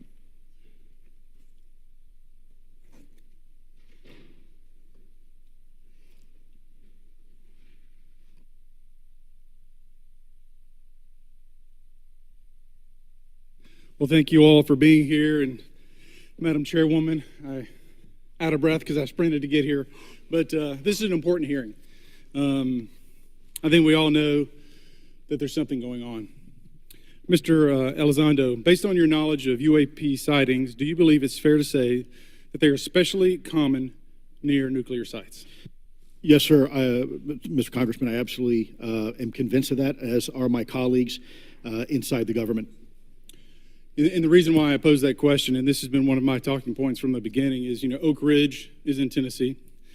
The so-called weather balloon that drifted, that we now know was controlled, it passed near Oak Ridge. It obviously is a sensitive site, both of interest to our adversaries and to whatever else this is. Because we know that at military installations, at sensitive locations, such as nuclear facilities, that we're seeing this take place. So the question is what is it? Do you believe they've caused an irregular activity, and why might they be interested in those sites? Sir, in some cases, it's actually regular activity. You'd be surprised. There's actually documentation right now that's been submitted. It's not just Oak Ridge. It's Savannah River site, SRS. It's also Los Alamos. A lot of our sensitive R&D locations appear to be under some sort of surveillance and monitoring. Why? Well, because a lot of innovation comes out of those areas, a lot of new technologies, a lot of, if you will, disruptive technologies that we use for our national defense originates out of those locations, and advanced concepts in physics as well. So if I was doing any type of reconnaissance, even on a foreign adversary, that's a great target to start with. Sure, and again, this has been one of my talking points. I do have questions. What role might the Department of Energy or its subsidiaries or affiliates have in this type of technology, or possessing this type of technology, whether it's ours or others?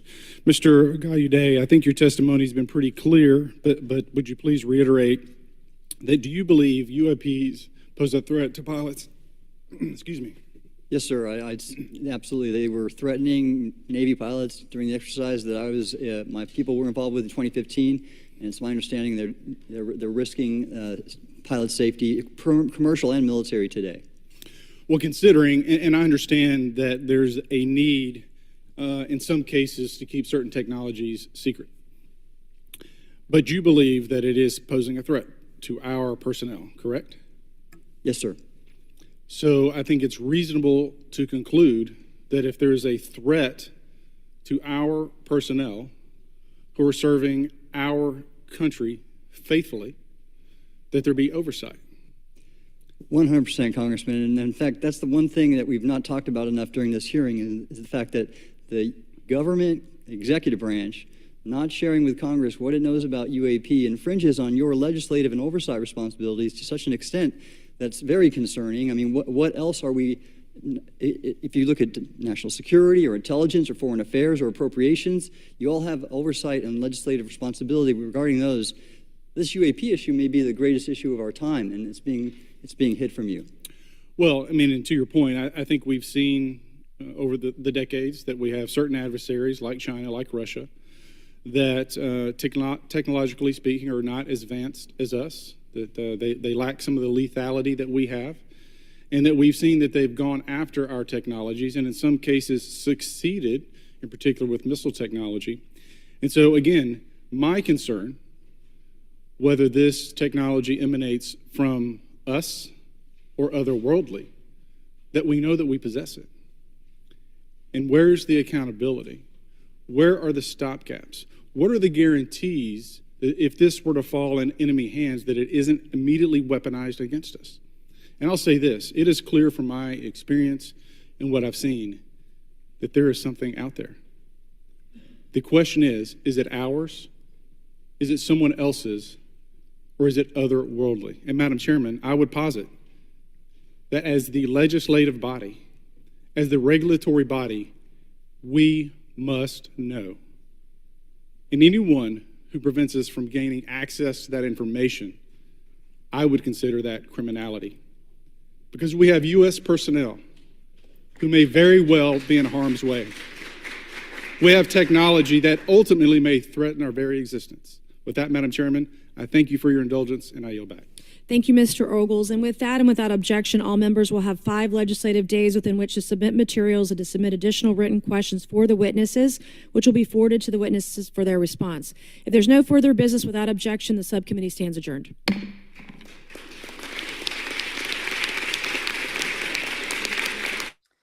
Okay, great. There it was.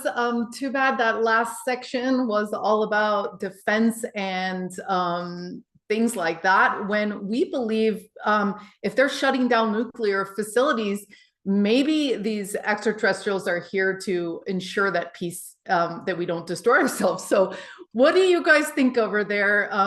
Hertax? Well, right. I would like to introduce my friend who was a commercial airline pilot for about 50 years. He flew both in North America as well as the Middle East and the Far East.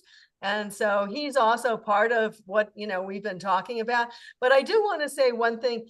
I was enthusiastic that the representatives we were listening to and their questions were really, serious about getting to the bottom of this. This is the greatest thing that I have heard right now, that they don't want to let this thing die.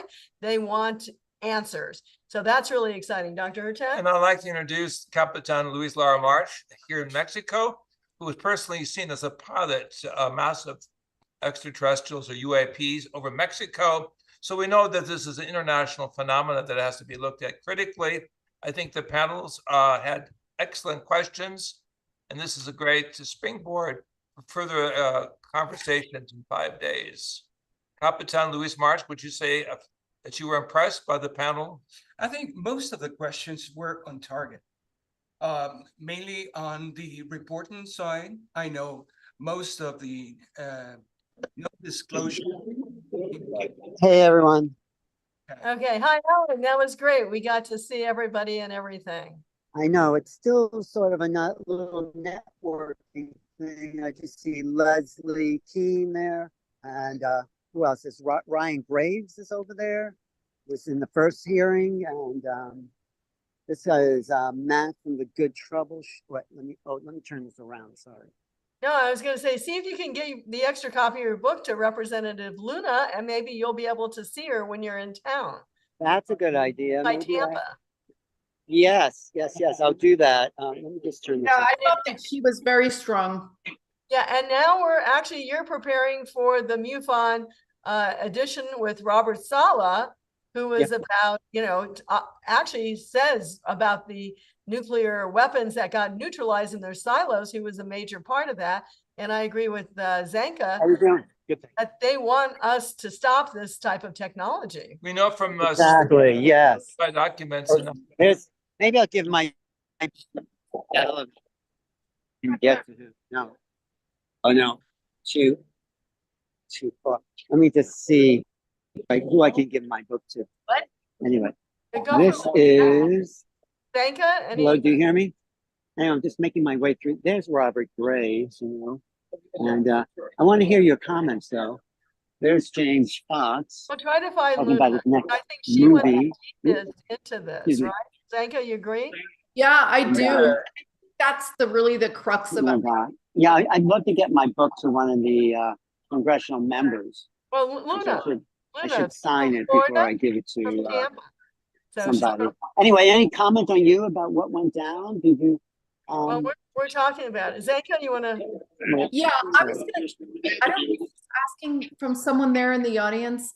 But okay, great. So he's on mute. So yeah, I think that one of the things that's very important is exactly what you said. They're calling for a bigger disclosure. And I think that there's enough congressional people that want more information.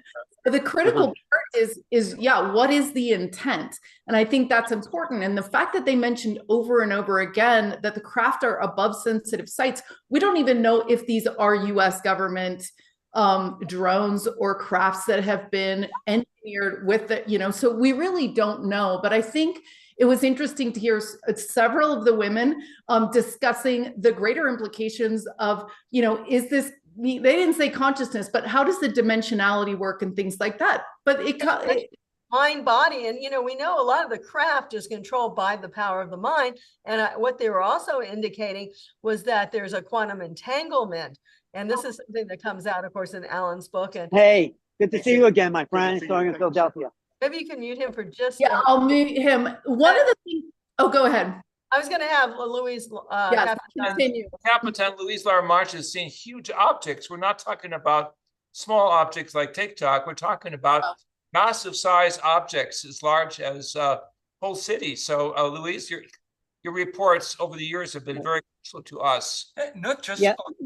I just want to say the frustrating thing is when people in Congress are asking these people, do you think the government is hiding something? They are the government asking the questions of people who aren't in the government if they're hiding something. That's what's frustrating to me about the whole thing. They are the government. Why don't they ask the people hiding the stuff? Who's hiding this? They know it. This is just a charade. No, I don't believe so. I think they were really sincere. And I think they're really trying to get to the heart of this, but they're not, they're in a different department. I mean, everything is very segmented, and Department of Defense is different from the Congress. But there is somebody hiding the secret, and that is the bottom line. Who is hiding these secrets? That's what we all want to know. And no one's naming names. And that's, I mean, maybe Elizondo knows, but let's call them out. Let's call these people out. That's what I have to say. I mean, think what they also talked about, which was interesting, is why are they hiding it? And we got some really concrete data about what they think, how they think, which is like, yeah, we're solutions-based organizations. So we can't tell you about a problem if you're going to look back to us and you're going to say, what do we do about the problem? And then we have no idea what to do. So again, it's interesting. And we also heard from Gold saying, look, these are scientific anomalies that are uncomfortable no matter what science you're going into, no matter what laws of physics you're turning over. This is uncomfortable in general because it's so unknown. I mean, they're talking about these crafts. Humans can withstand, I love when Elizondo said humans can withstand 17 G-force. These crafts are going up to 3,000 G-force. This is like, we don't have knowledge about this at all. So we're I have to say there's the Alcubierre engine, and this is starting to get developed more and more, where you're in a bubble. So everything can go faster around you, and you yourself are in the bubble. Although I do believe that there's 5-dimensional realities as well. And that's what Luna was trying to indicate. I want to turn back to Louise March if we can, because he was involved in the Campeche event, which had, you could see it on the video, 15 vehicles, but there was maybe even 100 vehicles.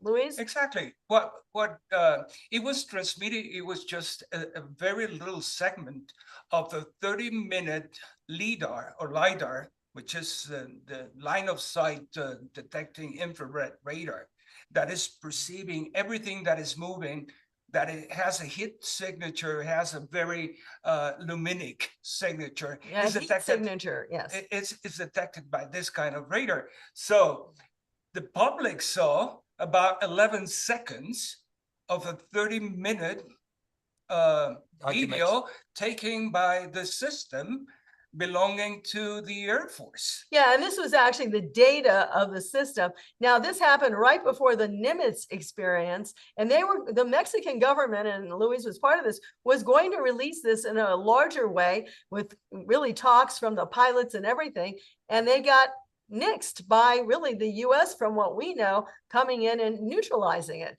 So these are just one of many incidents that are taking place around the planet. And so from high levels, if LiDAR, some of the advanced technology was out there in operation, did deliver the goods. So Michael Gold's argument that they need better technology, to me, is backpedaling the fact that the government has had very sophisticated radars, side radar, advanced forward radar, other very exotic technologies that have recorded what I would consider tons and tons of documentation that needs to be revisited.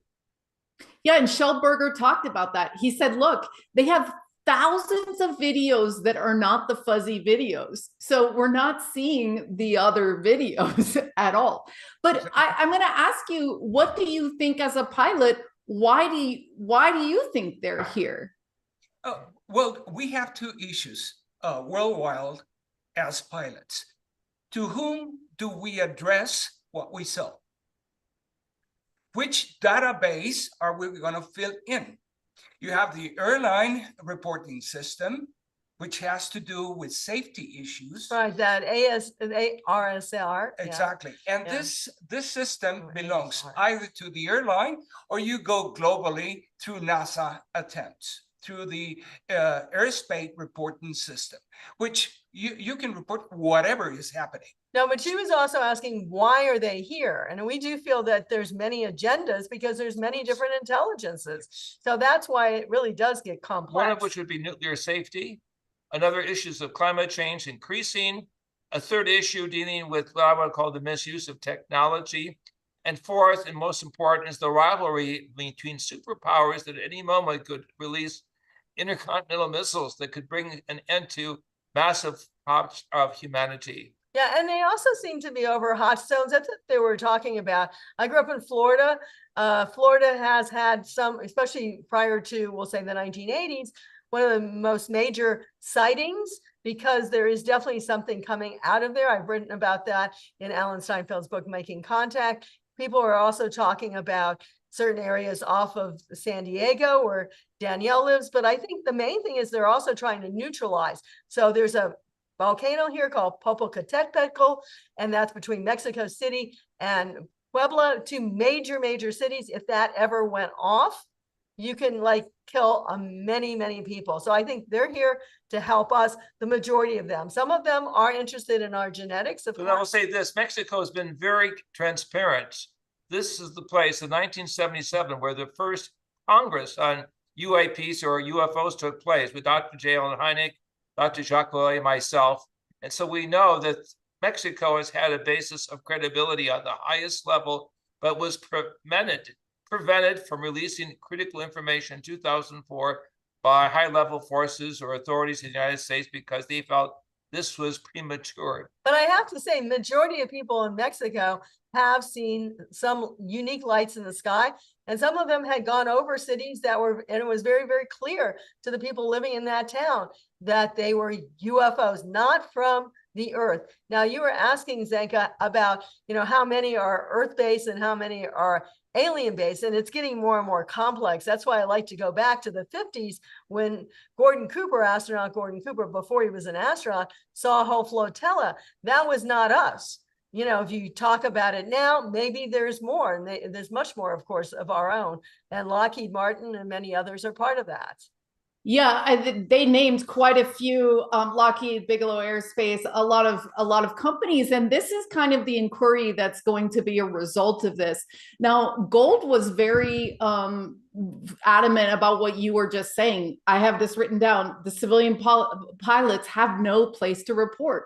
So you're right. So not only is some of the things that we're going to be cleaning up supposedly in the next year, because not only is there no place to report, from what Elizondo said, they've got a guy that's running PSYOPs there to discredit you at the door of the place, Arrow, that is going to be receiving your, commentary footage and reporting. So that was stated over and over again in this hearing. So I think there's going to be some changes there. How can, when you feel discredited, how can you go about and say anything? So I think that was pretty bold of them to address that right straight.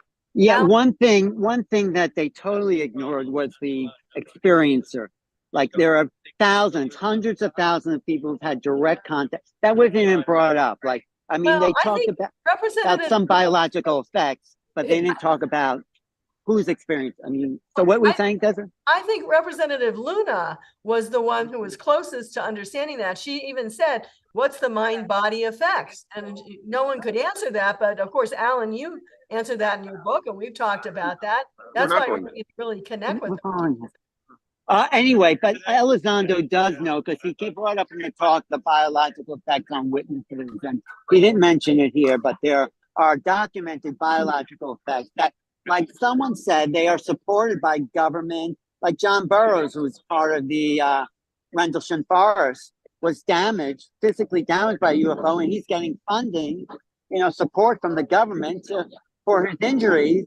And that's because of his direct involvement with the UFO UAP. So there is some acknowledgement, but it doesn't come out publicly. And it's like these people asking the questions are years behind all the research we've been doing, JJ. Right? Very thankful. We're very thankful, Ellen, you were on the ground. You were there to bring out these other questions that are being shared privately, and hopefully will be part of the next round of discussion in 5 days. Well, stay tuned, because we're going to this park here with Danny Sheehan, and Danny's going to hold a kind of briefing press conference on, let me see if I can turn this around, on the whole thing. I think Elizondo is going to be speaking here, and a bunch of other people. So stay tuned for more if you're watching this channel. But here, Danny is kind of leading the pack there. You could see him by his... Robert Sala, who is very important in understanding why this is happening. Oh, Ron James is there, walking behind Danny. This guy, Taylor, has a popular podcast. There's Melinda Leslie. Yes. I think maybe she will be talking about it too. And there's Chris Bledsoe and a bunch of other people. So it's going to be an interesting little post-hearing kind of overview, and we're going to talk about what was said and what was not said and where we need to go from here. So what's the general feeling among the crowd? How did it feel in the room? And these groups of experts, what's their general demeanor right now? Well, that's a great question. First, the feeling in the room was great. Let's talk about it. But they didn't say anything any one of us didn't already know. We're waiting for them to say, yes, you guys studying this, you're right. There's non-human intelligence and the government has it, and we're going to tell you all about it. That wasn't said. But the enthusiasm of what was acknowledged was pretty good, because we're definitely moving closer. This was a step, a baby step maybe, but it was a step in a kind of greater direction. We've moved the ball down the field a little closer to the goalpost. We're not there, but we're closer. Here's these guys getting, what's that, Zenka? Yeah, one of the things I think is a really important outcome of this is to get the conversation to go outside of the government and threats and defense, and scientific community, that's NASA or other scientific experts. Yeah, I think that's a good point. It needs to go out. I think this is why Danny's doing this little press conference now, because we're trying to take it outside the government to the people. To the people. That's what's really happening. So we're setting up for this president. Robert Sala, Stephen Bassett, Danny Sheehan, Jim Garrison. But I like this discussion you guys are having, just a total analysis. What else stood out for you, Zenka? Well, the fact that Senator Luna talked about, are they living craft? So she was intelligent enough to ask some of these questions that just blitz your brain, and you go like, oh my gosh, and we know about that in our research, but it's interesting to see that even the bigger conversations are starting to be presented as questions. And Alan, again, I would read in your book, our chapter goes into detail about the organics, that there are biological entities that were retrieved in Mexico and Brazil, I wrote about this. Leonard Stringfield also noted investigators spoke about this years ago. There was a division in the UFO community as to how far they could push the envelope and bring out these details. But rest assured, I think with the new administration, new experts coming in, new reporters like yourself, working in tandem with Danny and others, we will be able to answer for the public more definitively the different categories that a book called Extraterrestrial Biological Entities has brought forth. Species Almanac. Species Almanac, excuse me. And what was exciting also was the fact that the people who were asking the questions were from both sides of the party, the Democrat and the Republican. Yeah. Have this That's what everyone said. It's total bipartisan, bicameral. That means both sides of Congress. So here's Steve Bassett. Steve, what's going on? Keep walking around. Oh, anyway, I get some commentary from Steve. You want some commentary from Steve? This is Zenka. Okay, what we said, Zenka? Well, we're going to be going to the Soul Foundation in next weekend, actually, to look at how the scientific community and the academic community. But welcome. Okay, we have a little commentary by Steve about today's hearing. Steve, look, this is a very important hearing. I mean, a lot of people are thinking, well, I didn't like it. They needed to bring an ET out and have that ET testify. So these people literally just basically ripped the truth embargo to pieces. They over and over reiterated the key points that needed to be made, but not from one person, David Grush, but from 4 people with substantial backgrounds. And there were a lot of very interesting questions where they could not talk publicly. And everybody knows that when you say, I can't discuss that in a public setting, you're saying, yeah, that's true. That's true. And so, and by the way, C-SPAN, I don't think C-SPAN covered the last one. C-SPAN filmed this. Yeah. And I'm going to do my best to try to find out what the viewership was on that. But I got a feeling it's a big number. So, Steve, where do we go from here as citizens activists? Where would you like to go? Well, I'm inviting people to go to shiftstorm.org, SHIFT storm.org, or New Paradigm Institute. And what we're trying to do is we're trying to send tag tweets to Mark Warner. We want that hearing in front of the Intel Committee, preferably within the next 60 days, and maybe set the stage up for disclosure before the next administration. And not as a partisan matter, but to get it out of the way, so we're all already in the post-disclosure world when the new administration has got to deal with that, along with a lot of other things. Otherwise, this issue will just hang over the new administration, and we're going to go around in circles. So Mark Warner still has the power to wrap this up. There's 40 witnesses ready to testify. And actually, there's more than that, but there's 40 that are roughly identified. So that's the next step. So, tag tweet Mark Warner at Shiftstorm, go to New Paradigm Institute, mention that we'd like to, we can have hearings. There's nothing that says we can't have hearings during the transition period from one president to another. Right. Thanks, Steve. Sure. Thank you. Working people in the business. It's not business. It's his passion. It's his life. And he's devoted years, 30 years, 40 years to this truth, which he calls the truth embargo, which is now seems to be, declining. There's real truth coming or embargo. So anyway, I was sad that they didn't talk more about getting rid of the non-disclosure agreements. I thought that would be a major topic, even though it was implied. But that was one of the issues, and I hope this UAP disclosure, bill that they want to put through will really move forward on. Well, what I asked Danny Sheehan, the executive, the president, could come forward and slash all those NDAs in a second. He could just say they're all null and void. There's no truth. I mean, they don't have any water and can speak freely. That's what the executive can do. So it takes the president. Well, hopefully, maybe he knows what's going to happen next. This is going to be exciting.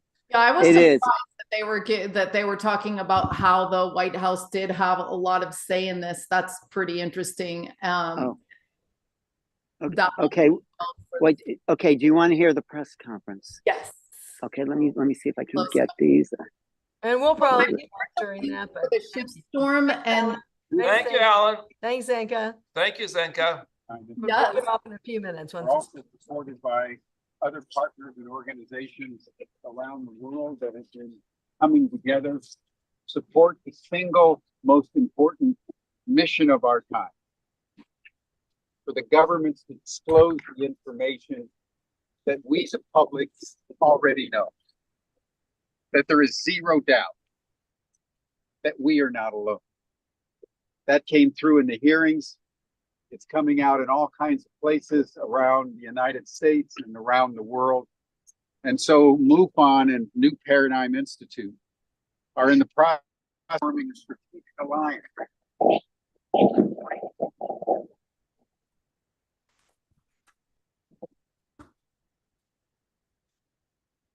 Alan, if you can hear me, your screen is still sideways, so not sure what we can do about that.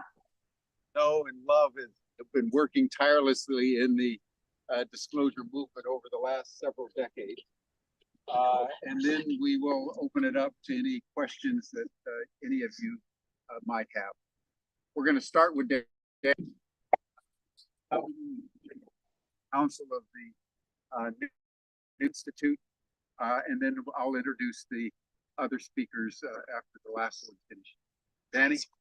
Let me get Alan, if you can hear us, the screen is sideways. Okay, so for what you could hear of the actual questions and testimony there, which was a little muffled sometime and a little hurried to sort of get through the thing. The key takeaways is you heard Lou Elizondo state that he, as the longtime director of the top secret program inside the Pentagon to investigate the UFO issue, had come to the conclusion that it was clear that the evidence showed that we are not alone in the cosmos.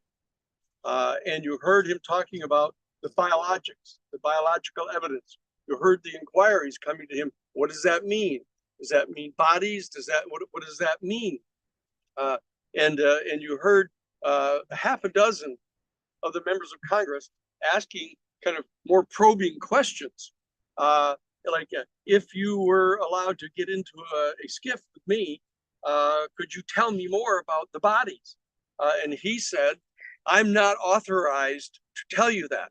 What he's suggesting is that even in a skiff, he's not authorized to tell them this, because the clearances that they have as members of Congress are not the kind of clearances that they need to have in order to be told about this program, because this program has gained an additional classification. And that's what you were getting the signals about. You could hear that. There were at least 8 or 10 times, if you were counting like I was counting, there were 8 or 10 times when it was said, I can't talk about this in public, okay? But when you saw them pressed, the question is, if we got you into a skiff, could you tell me the following?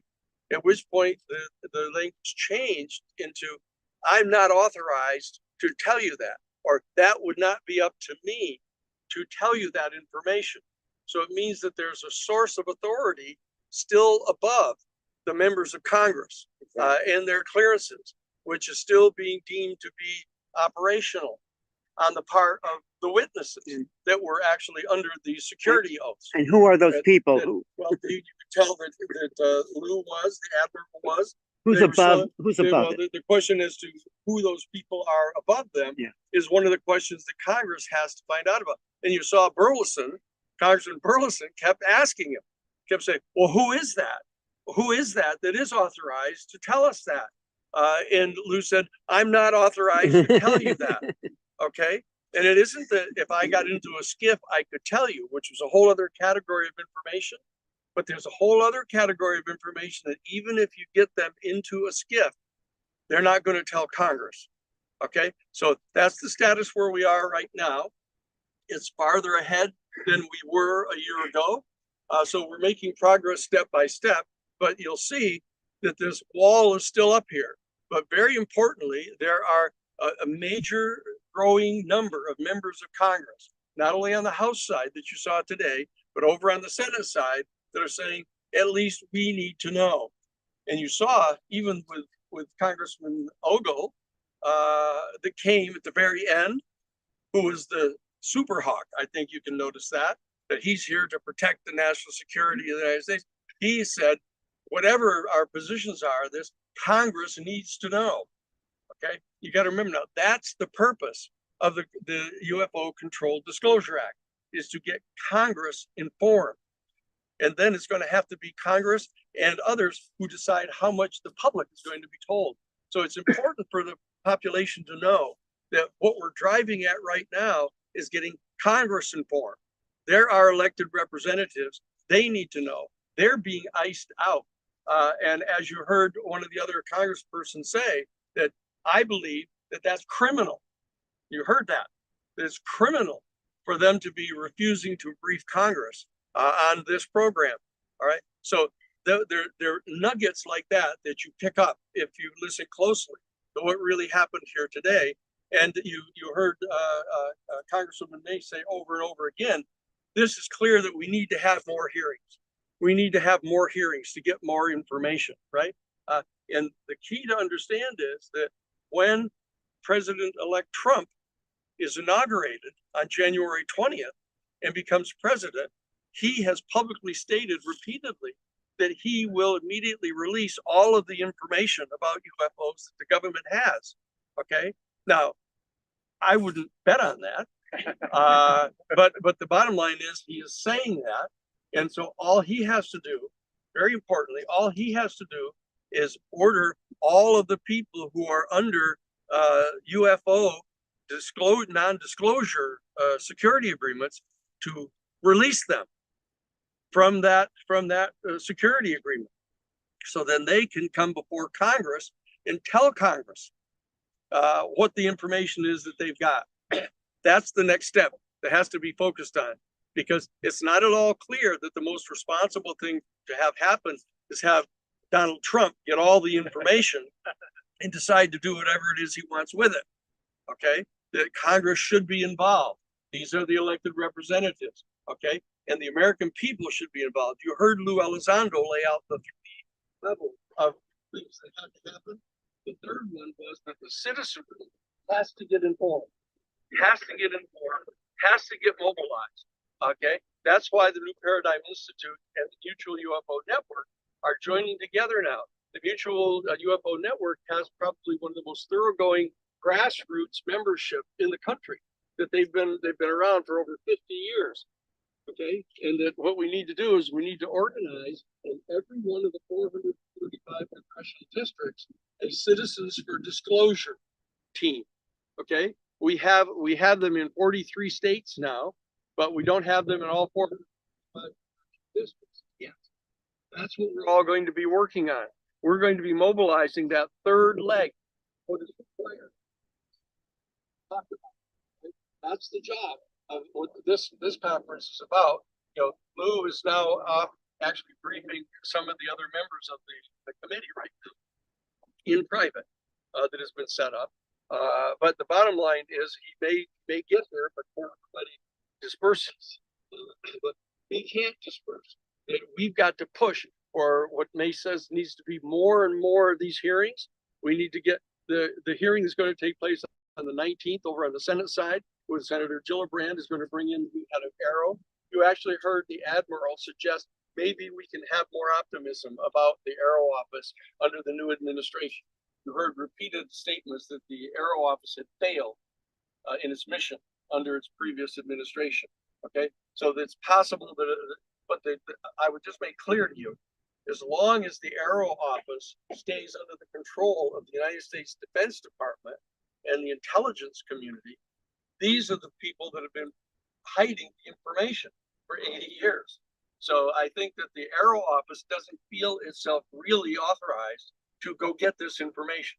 So the people are going to have to join together with Congress and mobilize to get this information brought to the world. And as Dr. Garrison pointed out, we know a lot of this information already. But the fact is that 75% of the people in the country don't know that information.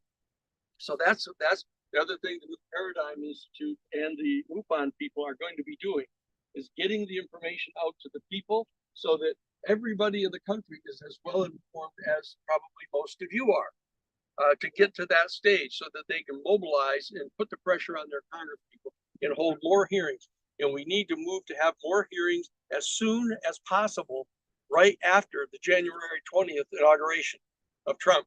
Hold him to his word of making this information available, get the Congress involved to reconvene hearings, get Trump, put the pressure on Trump to release all of the UFO whistleblowers from their national security clearance restrictions and bring them to Congress to brief Congress on what's going on.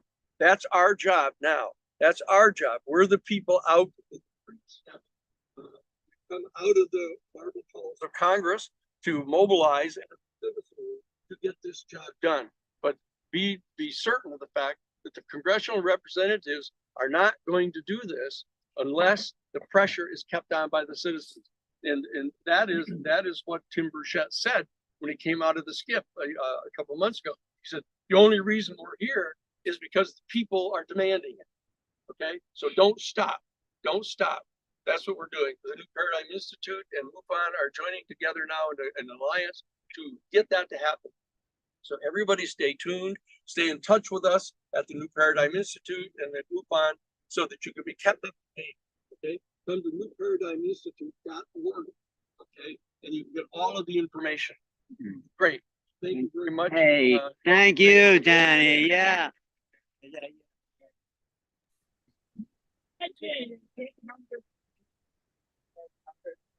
Yes. Yeah, they're perfectly entitled to subpoena them. Why don't they? Well, because they don't have enough citizen pressure put on them yet. That's the right exact question. That there's not enough citizen pressure on them. The citizen pressure has generated what we saw today, which was okay, but it's not adequate. What happened today? It's just a step in the next direction. We've got to mobilize to get the next step taken as soon as practicable after January 20th for the next round of hearings, right away in the new administration. Right. Thank you, Dan. Ready? Hi, I'm Ron James. I'm the filmmaker who made the film Accidental Truth, and I'm also the media relations director for MUFON, and we're here also with MUFON's actual director. For too long, the UFO community has been divided. There's been a lot of infighting. There's been a lack of clarity in our destiny and our path. And we're setting a new precedent in cooperation. MUFON and the New Paradigm Institute are two very different organizations doing a lot of the same work. And it's been very clear to us that there's strength in numbers. So we're finding ways that we can communicate and cooperate to the public and move this agenda forward as best we can. What we witnessed today in these hearings was what I believe is part of an organized rollout that is being determined by people we'll never meet, information being delivered in such a way that we're getting fed what we're getting fed. And there's very, very little that any of us can do to change this narrative that is coming through us officially. And as much as I love and respect the people that were witnesses and that have come forward, they are harnessed and chained by their chain of command. They cannot say certain things. They will never say certain things. If it's up to these people that are doing this, we're never going to get the whole truth. But organizations like MUFON for years have been gathering cases, gathering information, finding proof. There is overwhelming evidence of these programs. There's overwhelming evidence of non-human intelligence engaging the human race. There is overwhelming evidence of everything that these guys still have to sit and say, well, but I can't tell you. But we need to know, we deserve to know. And it's going to take the slow process of moving government along and supporting them in the way they have to do it, even though it's hard to watch sometimes, but it is happening. But it's going to take the civilian groups, all of us, not only putting the knowledge out, but also pushing the government to go further. And so the truth, anybody really that wants to get a handle on what's going on with this, the fact that there's been non-human intelligence engaging us for the entire time we've existed on this planet, and that it's been covered up by every governing body over humanity, from the beginning of recorded history until now, and it's still being covered up. But this fact, anybody that wants to go out and do the research can gain access to the information, because there's always been people leaking stuff and mixing it in with disinformation. But the truth is something that is easy to acquire if you take the time. But then we have to share it with the public. And so MUFON, the Mutual UFO Network, since 1955, we have done this work. We've compiled over 155,000 case reports. We have 7,000 members, including active field investigators all over the world, who right now are investigating UFO reports. We have state directors, we have chapters, and with New Paradigm's goal to increase public awareness and bring together community around this topic, because let's face it, when the non-human intelligence reality sinks in, people are going to be like, whoa, who do I call? And we want to be those people, form that community around this new knowledge and help humanity to adapt to the new reality. Somebody has to do this. And so it might as well be us. It might as well be you. It might as well be me. It might as well be MUFON. Might as well be New Paradigm. Might as well be Steve Bassett, who's been doing this forever. And so, you know, forever. This Steve got me into this stuff. So at any rate, this alliance and this intention to move forward in a cooperative manner is unprecedented. And to say a little more about MUFON, I'd like to introduce you to Dave McDonald, who's MUFON's director. Giving you the honorary buzzy. Thank you. I am Dave McDonald, and the executive director of MUFON. I can only mirror what you've heard already. MUFON's been around 55 years, since 1969. It came because the Air Force shut down Project Blue Book. So there was no place for people to file their reports. The Air Force actually came to MUFON. Here's the forms. Here's a 12-step investigation procedure from the FBI. Go get them.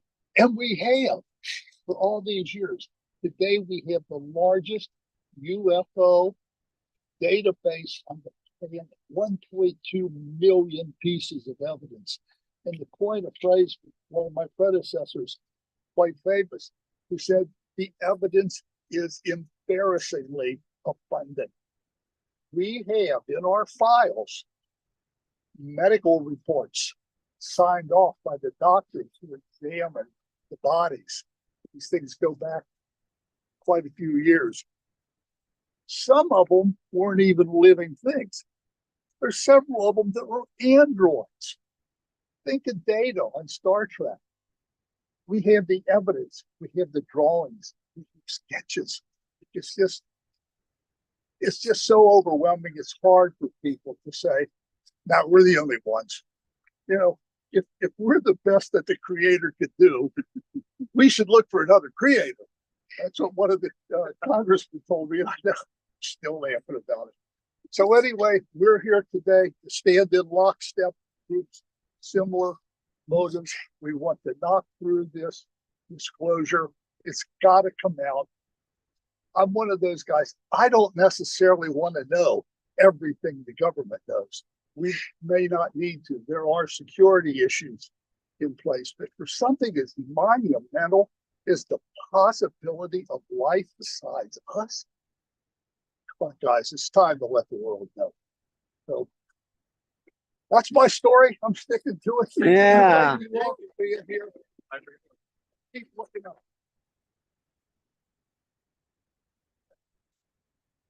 Now I'd like to introduce Steve Bassett of the Paradigm Research Institute and Hollywood Disclosure Alliance, which are other organizations with which we're working. And I just want to pay a special tribute to Steve, who's been here in Washington as the first ever lobbyist on these matters, who's been as tireless as anyone I know on this domain. I haven't actually. Oh, you got to. I'm going to move right here. I haven't actually achieved institute status yet. I've just Paradigm Research Group, but I just converted to a 501c3 nonprofit think tank education, and the website's going to reflect that very soon. First of all, as a registered lobbyist, I want to say that I have a project. I'm going to lobby the Congress to train their members how to speak into the microphones. Okay, it's the least they can do for you. Okay, now there's two takeaways that I want to mention, and I'm going to turn this to the next speaker. Maybe one of the most important things is this. You may have picked up on it. It also happened in the hearing a year ago. Several of the members made a very concerted effort to point out how nonpartisan this issue is. All right, they don't need to do that. You don't see that in other hearings. Why are they doing that? Because they have figured out, and I know this for a fact, that this issue, which is the most nonpartisan issue on the planet, is maybe the pathway for them to work together again. And they are doing that. We're seeing it. You just do not detect almost any partisanship in this. And I got to tell you, most of the members of these houses, the Senate and House, rather, most of them really don't want to continue this way. They don't want to be in an endless death match. All right. They'd like to be able to work together, but they're kind of held out. This may be the pathway. So that's one thing to point out. So the second thing I want to point out, this is something said by my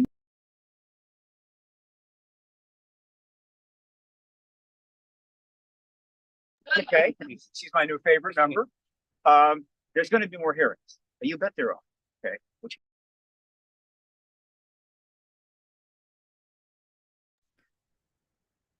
Oh, you're muted, Alan. Alan, you're muted. Alan's dropping books and all sorts of things on the ground. Let's see if we can get him. You are muted.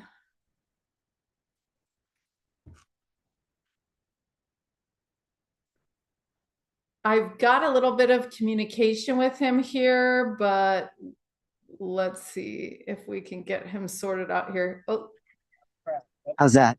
Is that good? Yeah, no picture, but we have your audio. There we go. Now we don't have your audio, Alan. We have no audio.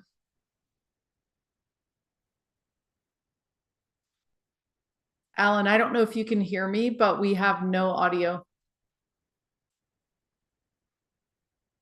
Okay, I can hear you. Okay, is that better now? Okay, yes, perfect. Yes, can you hear me? Yes, okay. Yes. Okay, I'm going to go back to this. And so I want to introduce you today, Captain Robert South. Okay.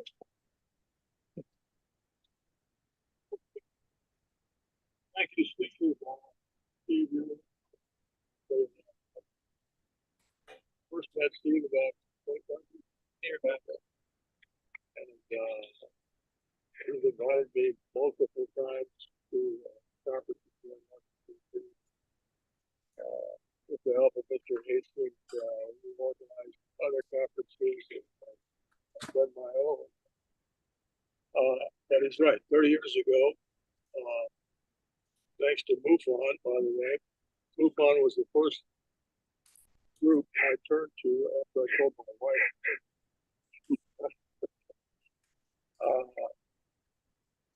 Where I went public. I went public through MUFON investigators who helped me request of the Air Force information about one of these incidents, which I thought was mine at the time. It turned out it wasn't. It was another incident, which I wasn't really aware of, but it happened very similar circumstance. That was what I call the echo plane. It happened on March 16th, I think, and later realized it was mine application before.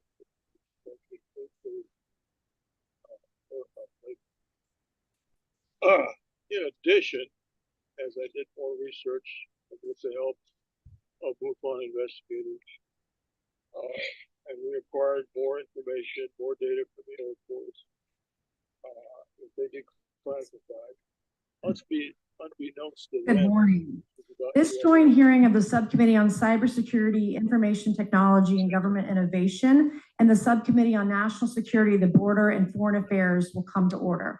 Good morning and welcome, everyone. Alan, are you playing Without a video? objection, the chair may declare a recess at any time. We're hearing it. And I recognize myself for the purpose of making an opening statement right now. For those witnesses. Good morning and welcome to today's historic hearing, which I'm co-chairing with Mr. Grothman, whose subcommittee held. Stating what they know. I myself signed the non-disclosure. I went public on the thought that I could go public because I was receiving information about my incident, but I was mistaken. It was not my incident. But I decided to continue to speak out because of the importance of the public. I think it's, let me just summarize, within the span of 6 months, 30 nuclear missiles were disabled by UFO. And not enough has been made public. See this as evidence important. But my purpose is to inform the public on these incidents and others, to get those witnesses to come forward. Many of them, I've got their phone numbers, addresses, etc. And I'd be happy to see them be invited to that. So I'm here for the duration. Believe me, I'll be here as long as I can stand and talk. Thank you. All right. When the UFO turned off the nuclear weapons and you were managing, what was going through your head? What kind of message does that send the human race? Oh well, that's 2 questions. My initial thought is that we were under some sort of attack because of the reaction of the security guards upstairs. And we have about 6 guards upstairs, all pointing their weapons. This object is hovered over our facility, and the man in charge upstairs, the security guards, going nuts. He was shouting and going very frightened. I was certain we were under some sort of attack. However, after researching the subject for, like I said, almost 30 years, I've come to the conclusion, because there have been so many, not only in our country, but other countries, of these types of incidents. I think this is more of a message from it's to say it, that's the rest of the research. We are very, very, very, very foolish. We need weapons of massive and possibly would engage in using them again, which would simply destroy every living thing on Earth. And you see the threats of nuclear war even today still with us. We shouldn't have to live with that kind of a threat. So the public does need to know this emphatically and give guidance to our government as to what to do about it, and not allow the government simply to decide this is another enemy and we'll shoot them down every opportunity we get. Okay. Thank you.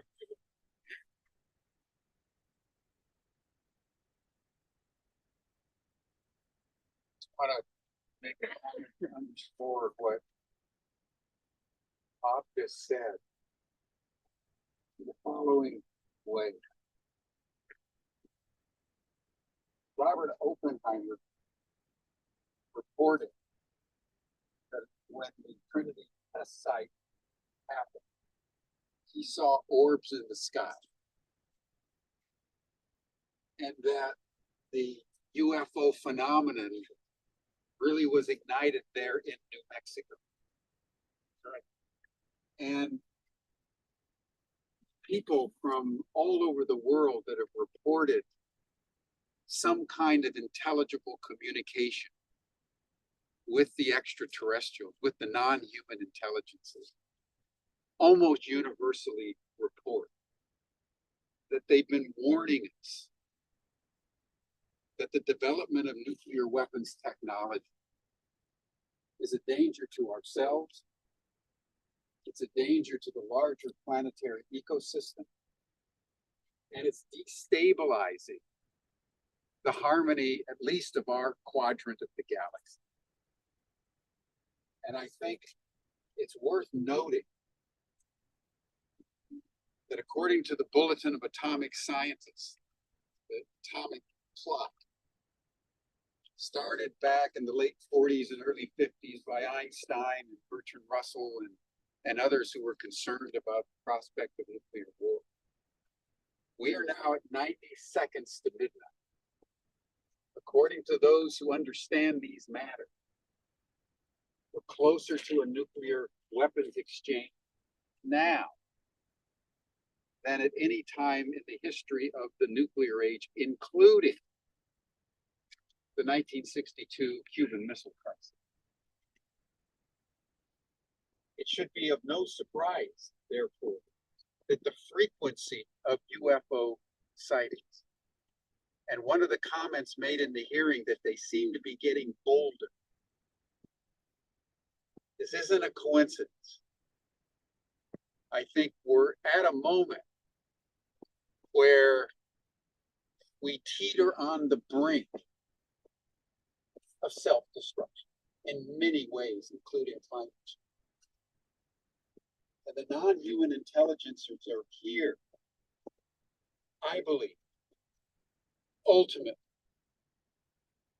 to catalyze the awakening of humanity. And that's the reason why the New Paradigm Institute and MUFON are focusing, certainly for sure, as we have today, on government disclosure, but ultimately on citizen activism and citizen empowerment around the world, because it is at that level that this is going to be adjudicated and resolved. When the people of the world, en masse, both compel disclosure, but establish their own relationships with these non-human intelligences in an intelligible way. So, Bob, I just want to salute you for decades of service. And here's a man, in contradistinction to the hiding behind the NDAs that we just saw in the Congress, that didn't do that.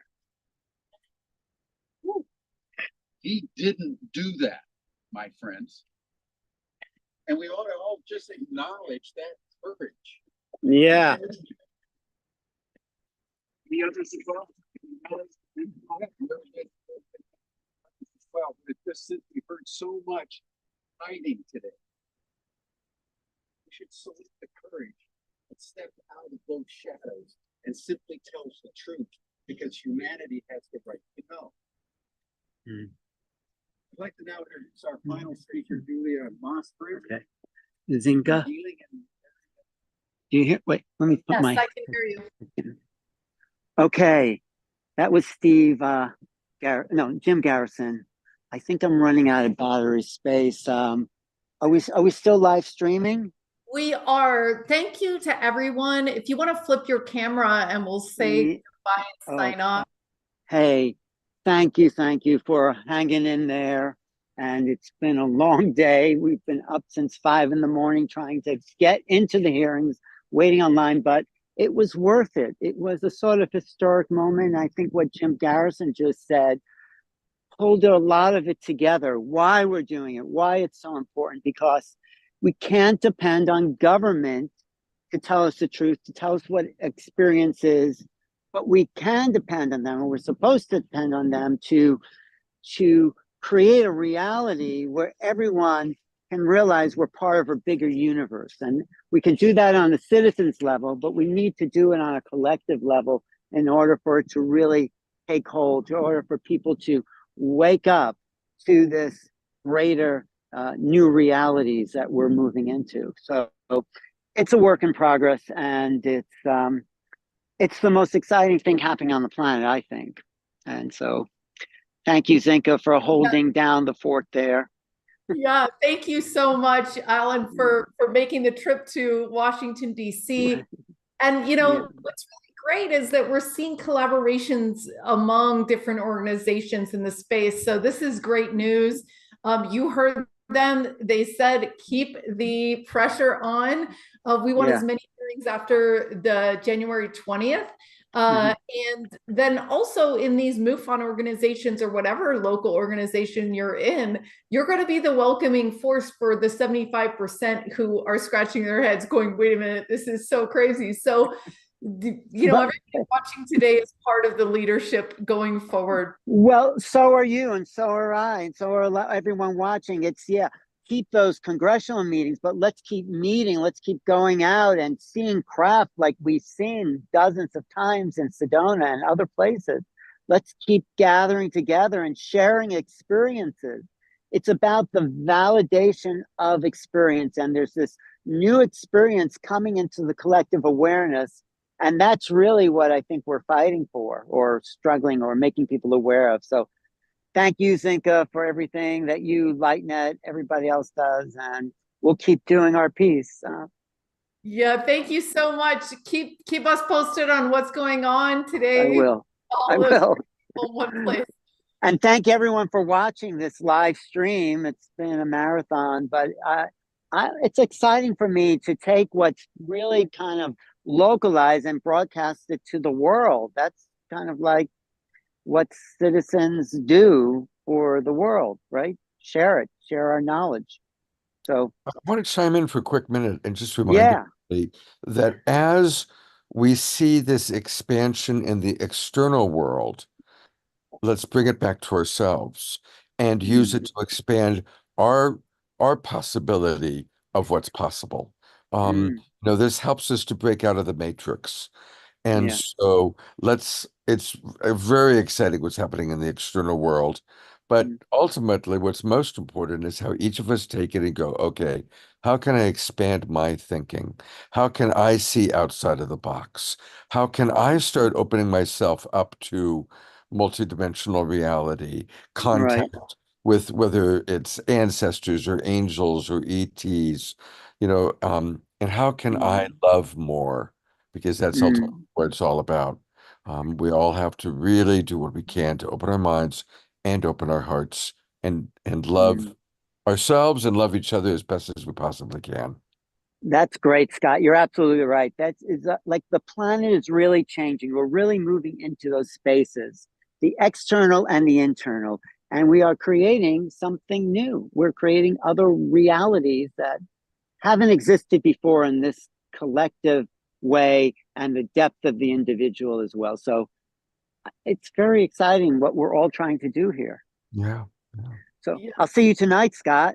That's right, boy. Take a nap, Alan. I know you've been up early. You're going to be up late again tonight. I know. You're on the Awakening World this evening. All right. Thank you, Zenka. Thank you, Scott. Thank you, everybody. Stay tuned, everyone. We're going to be going to San Francisco next week to the Soul Foundation to report live.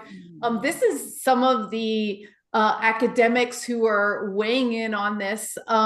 This is, we're talking about Gary Nolan, Peter Scatfish. It's going to be an interesting group. Ryan Graves, Jacques Vallée, Riz Verk. So these are different people coming together to discuss how academia is also going to play a part in this, how business is going to play a part in this. How can we become a little bit closer to the government so that we can figure out what this research means, not just in a military context, but beyond that. We're going to have Rice University talking about the archives of the impossible. They've been researching for 10 years, different phenomenon. So again, all of these different policy questions and things like that, the more that we discuss them amongst ourselves, the better outcomes we're going to get. So diversity of opinion is going to be coming into the mainstream here as we build bridges of conversation. So thanks to everyone who's joining us. Great to see you, Scott. Alan was a hero to get up early and do this with us. So incredible, all the people that are coming together, Danny Sheehan and Stephen and everyone. So thanks everyone for everything you're doing. Make sure to like and share the video.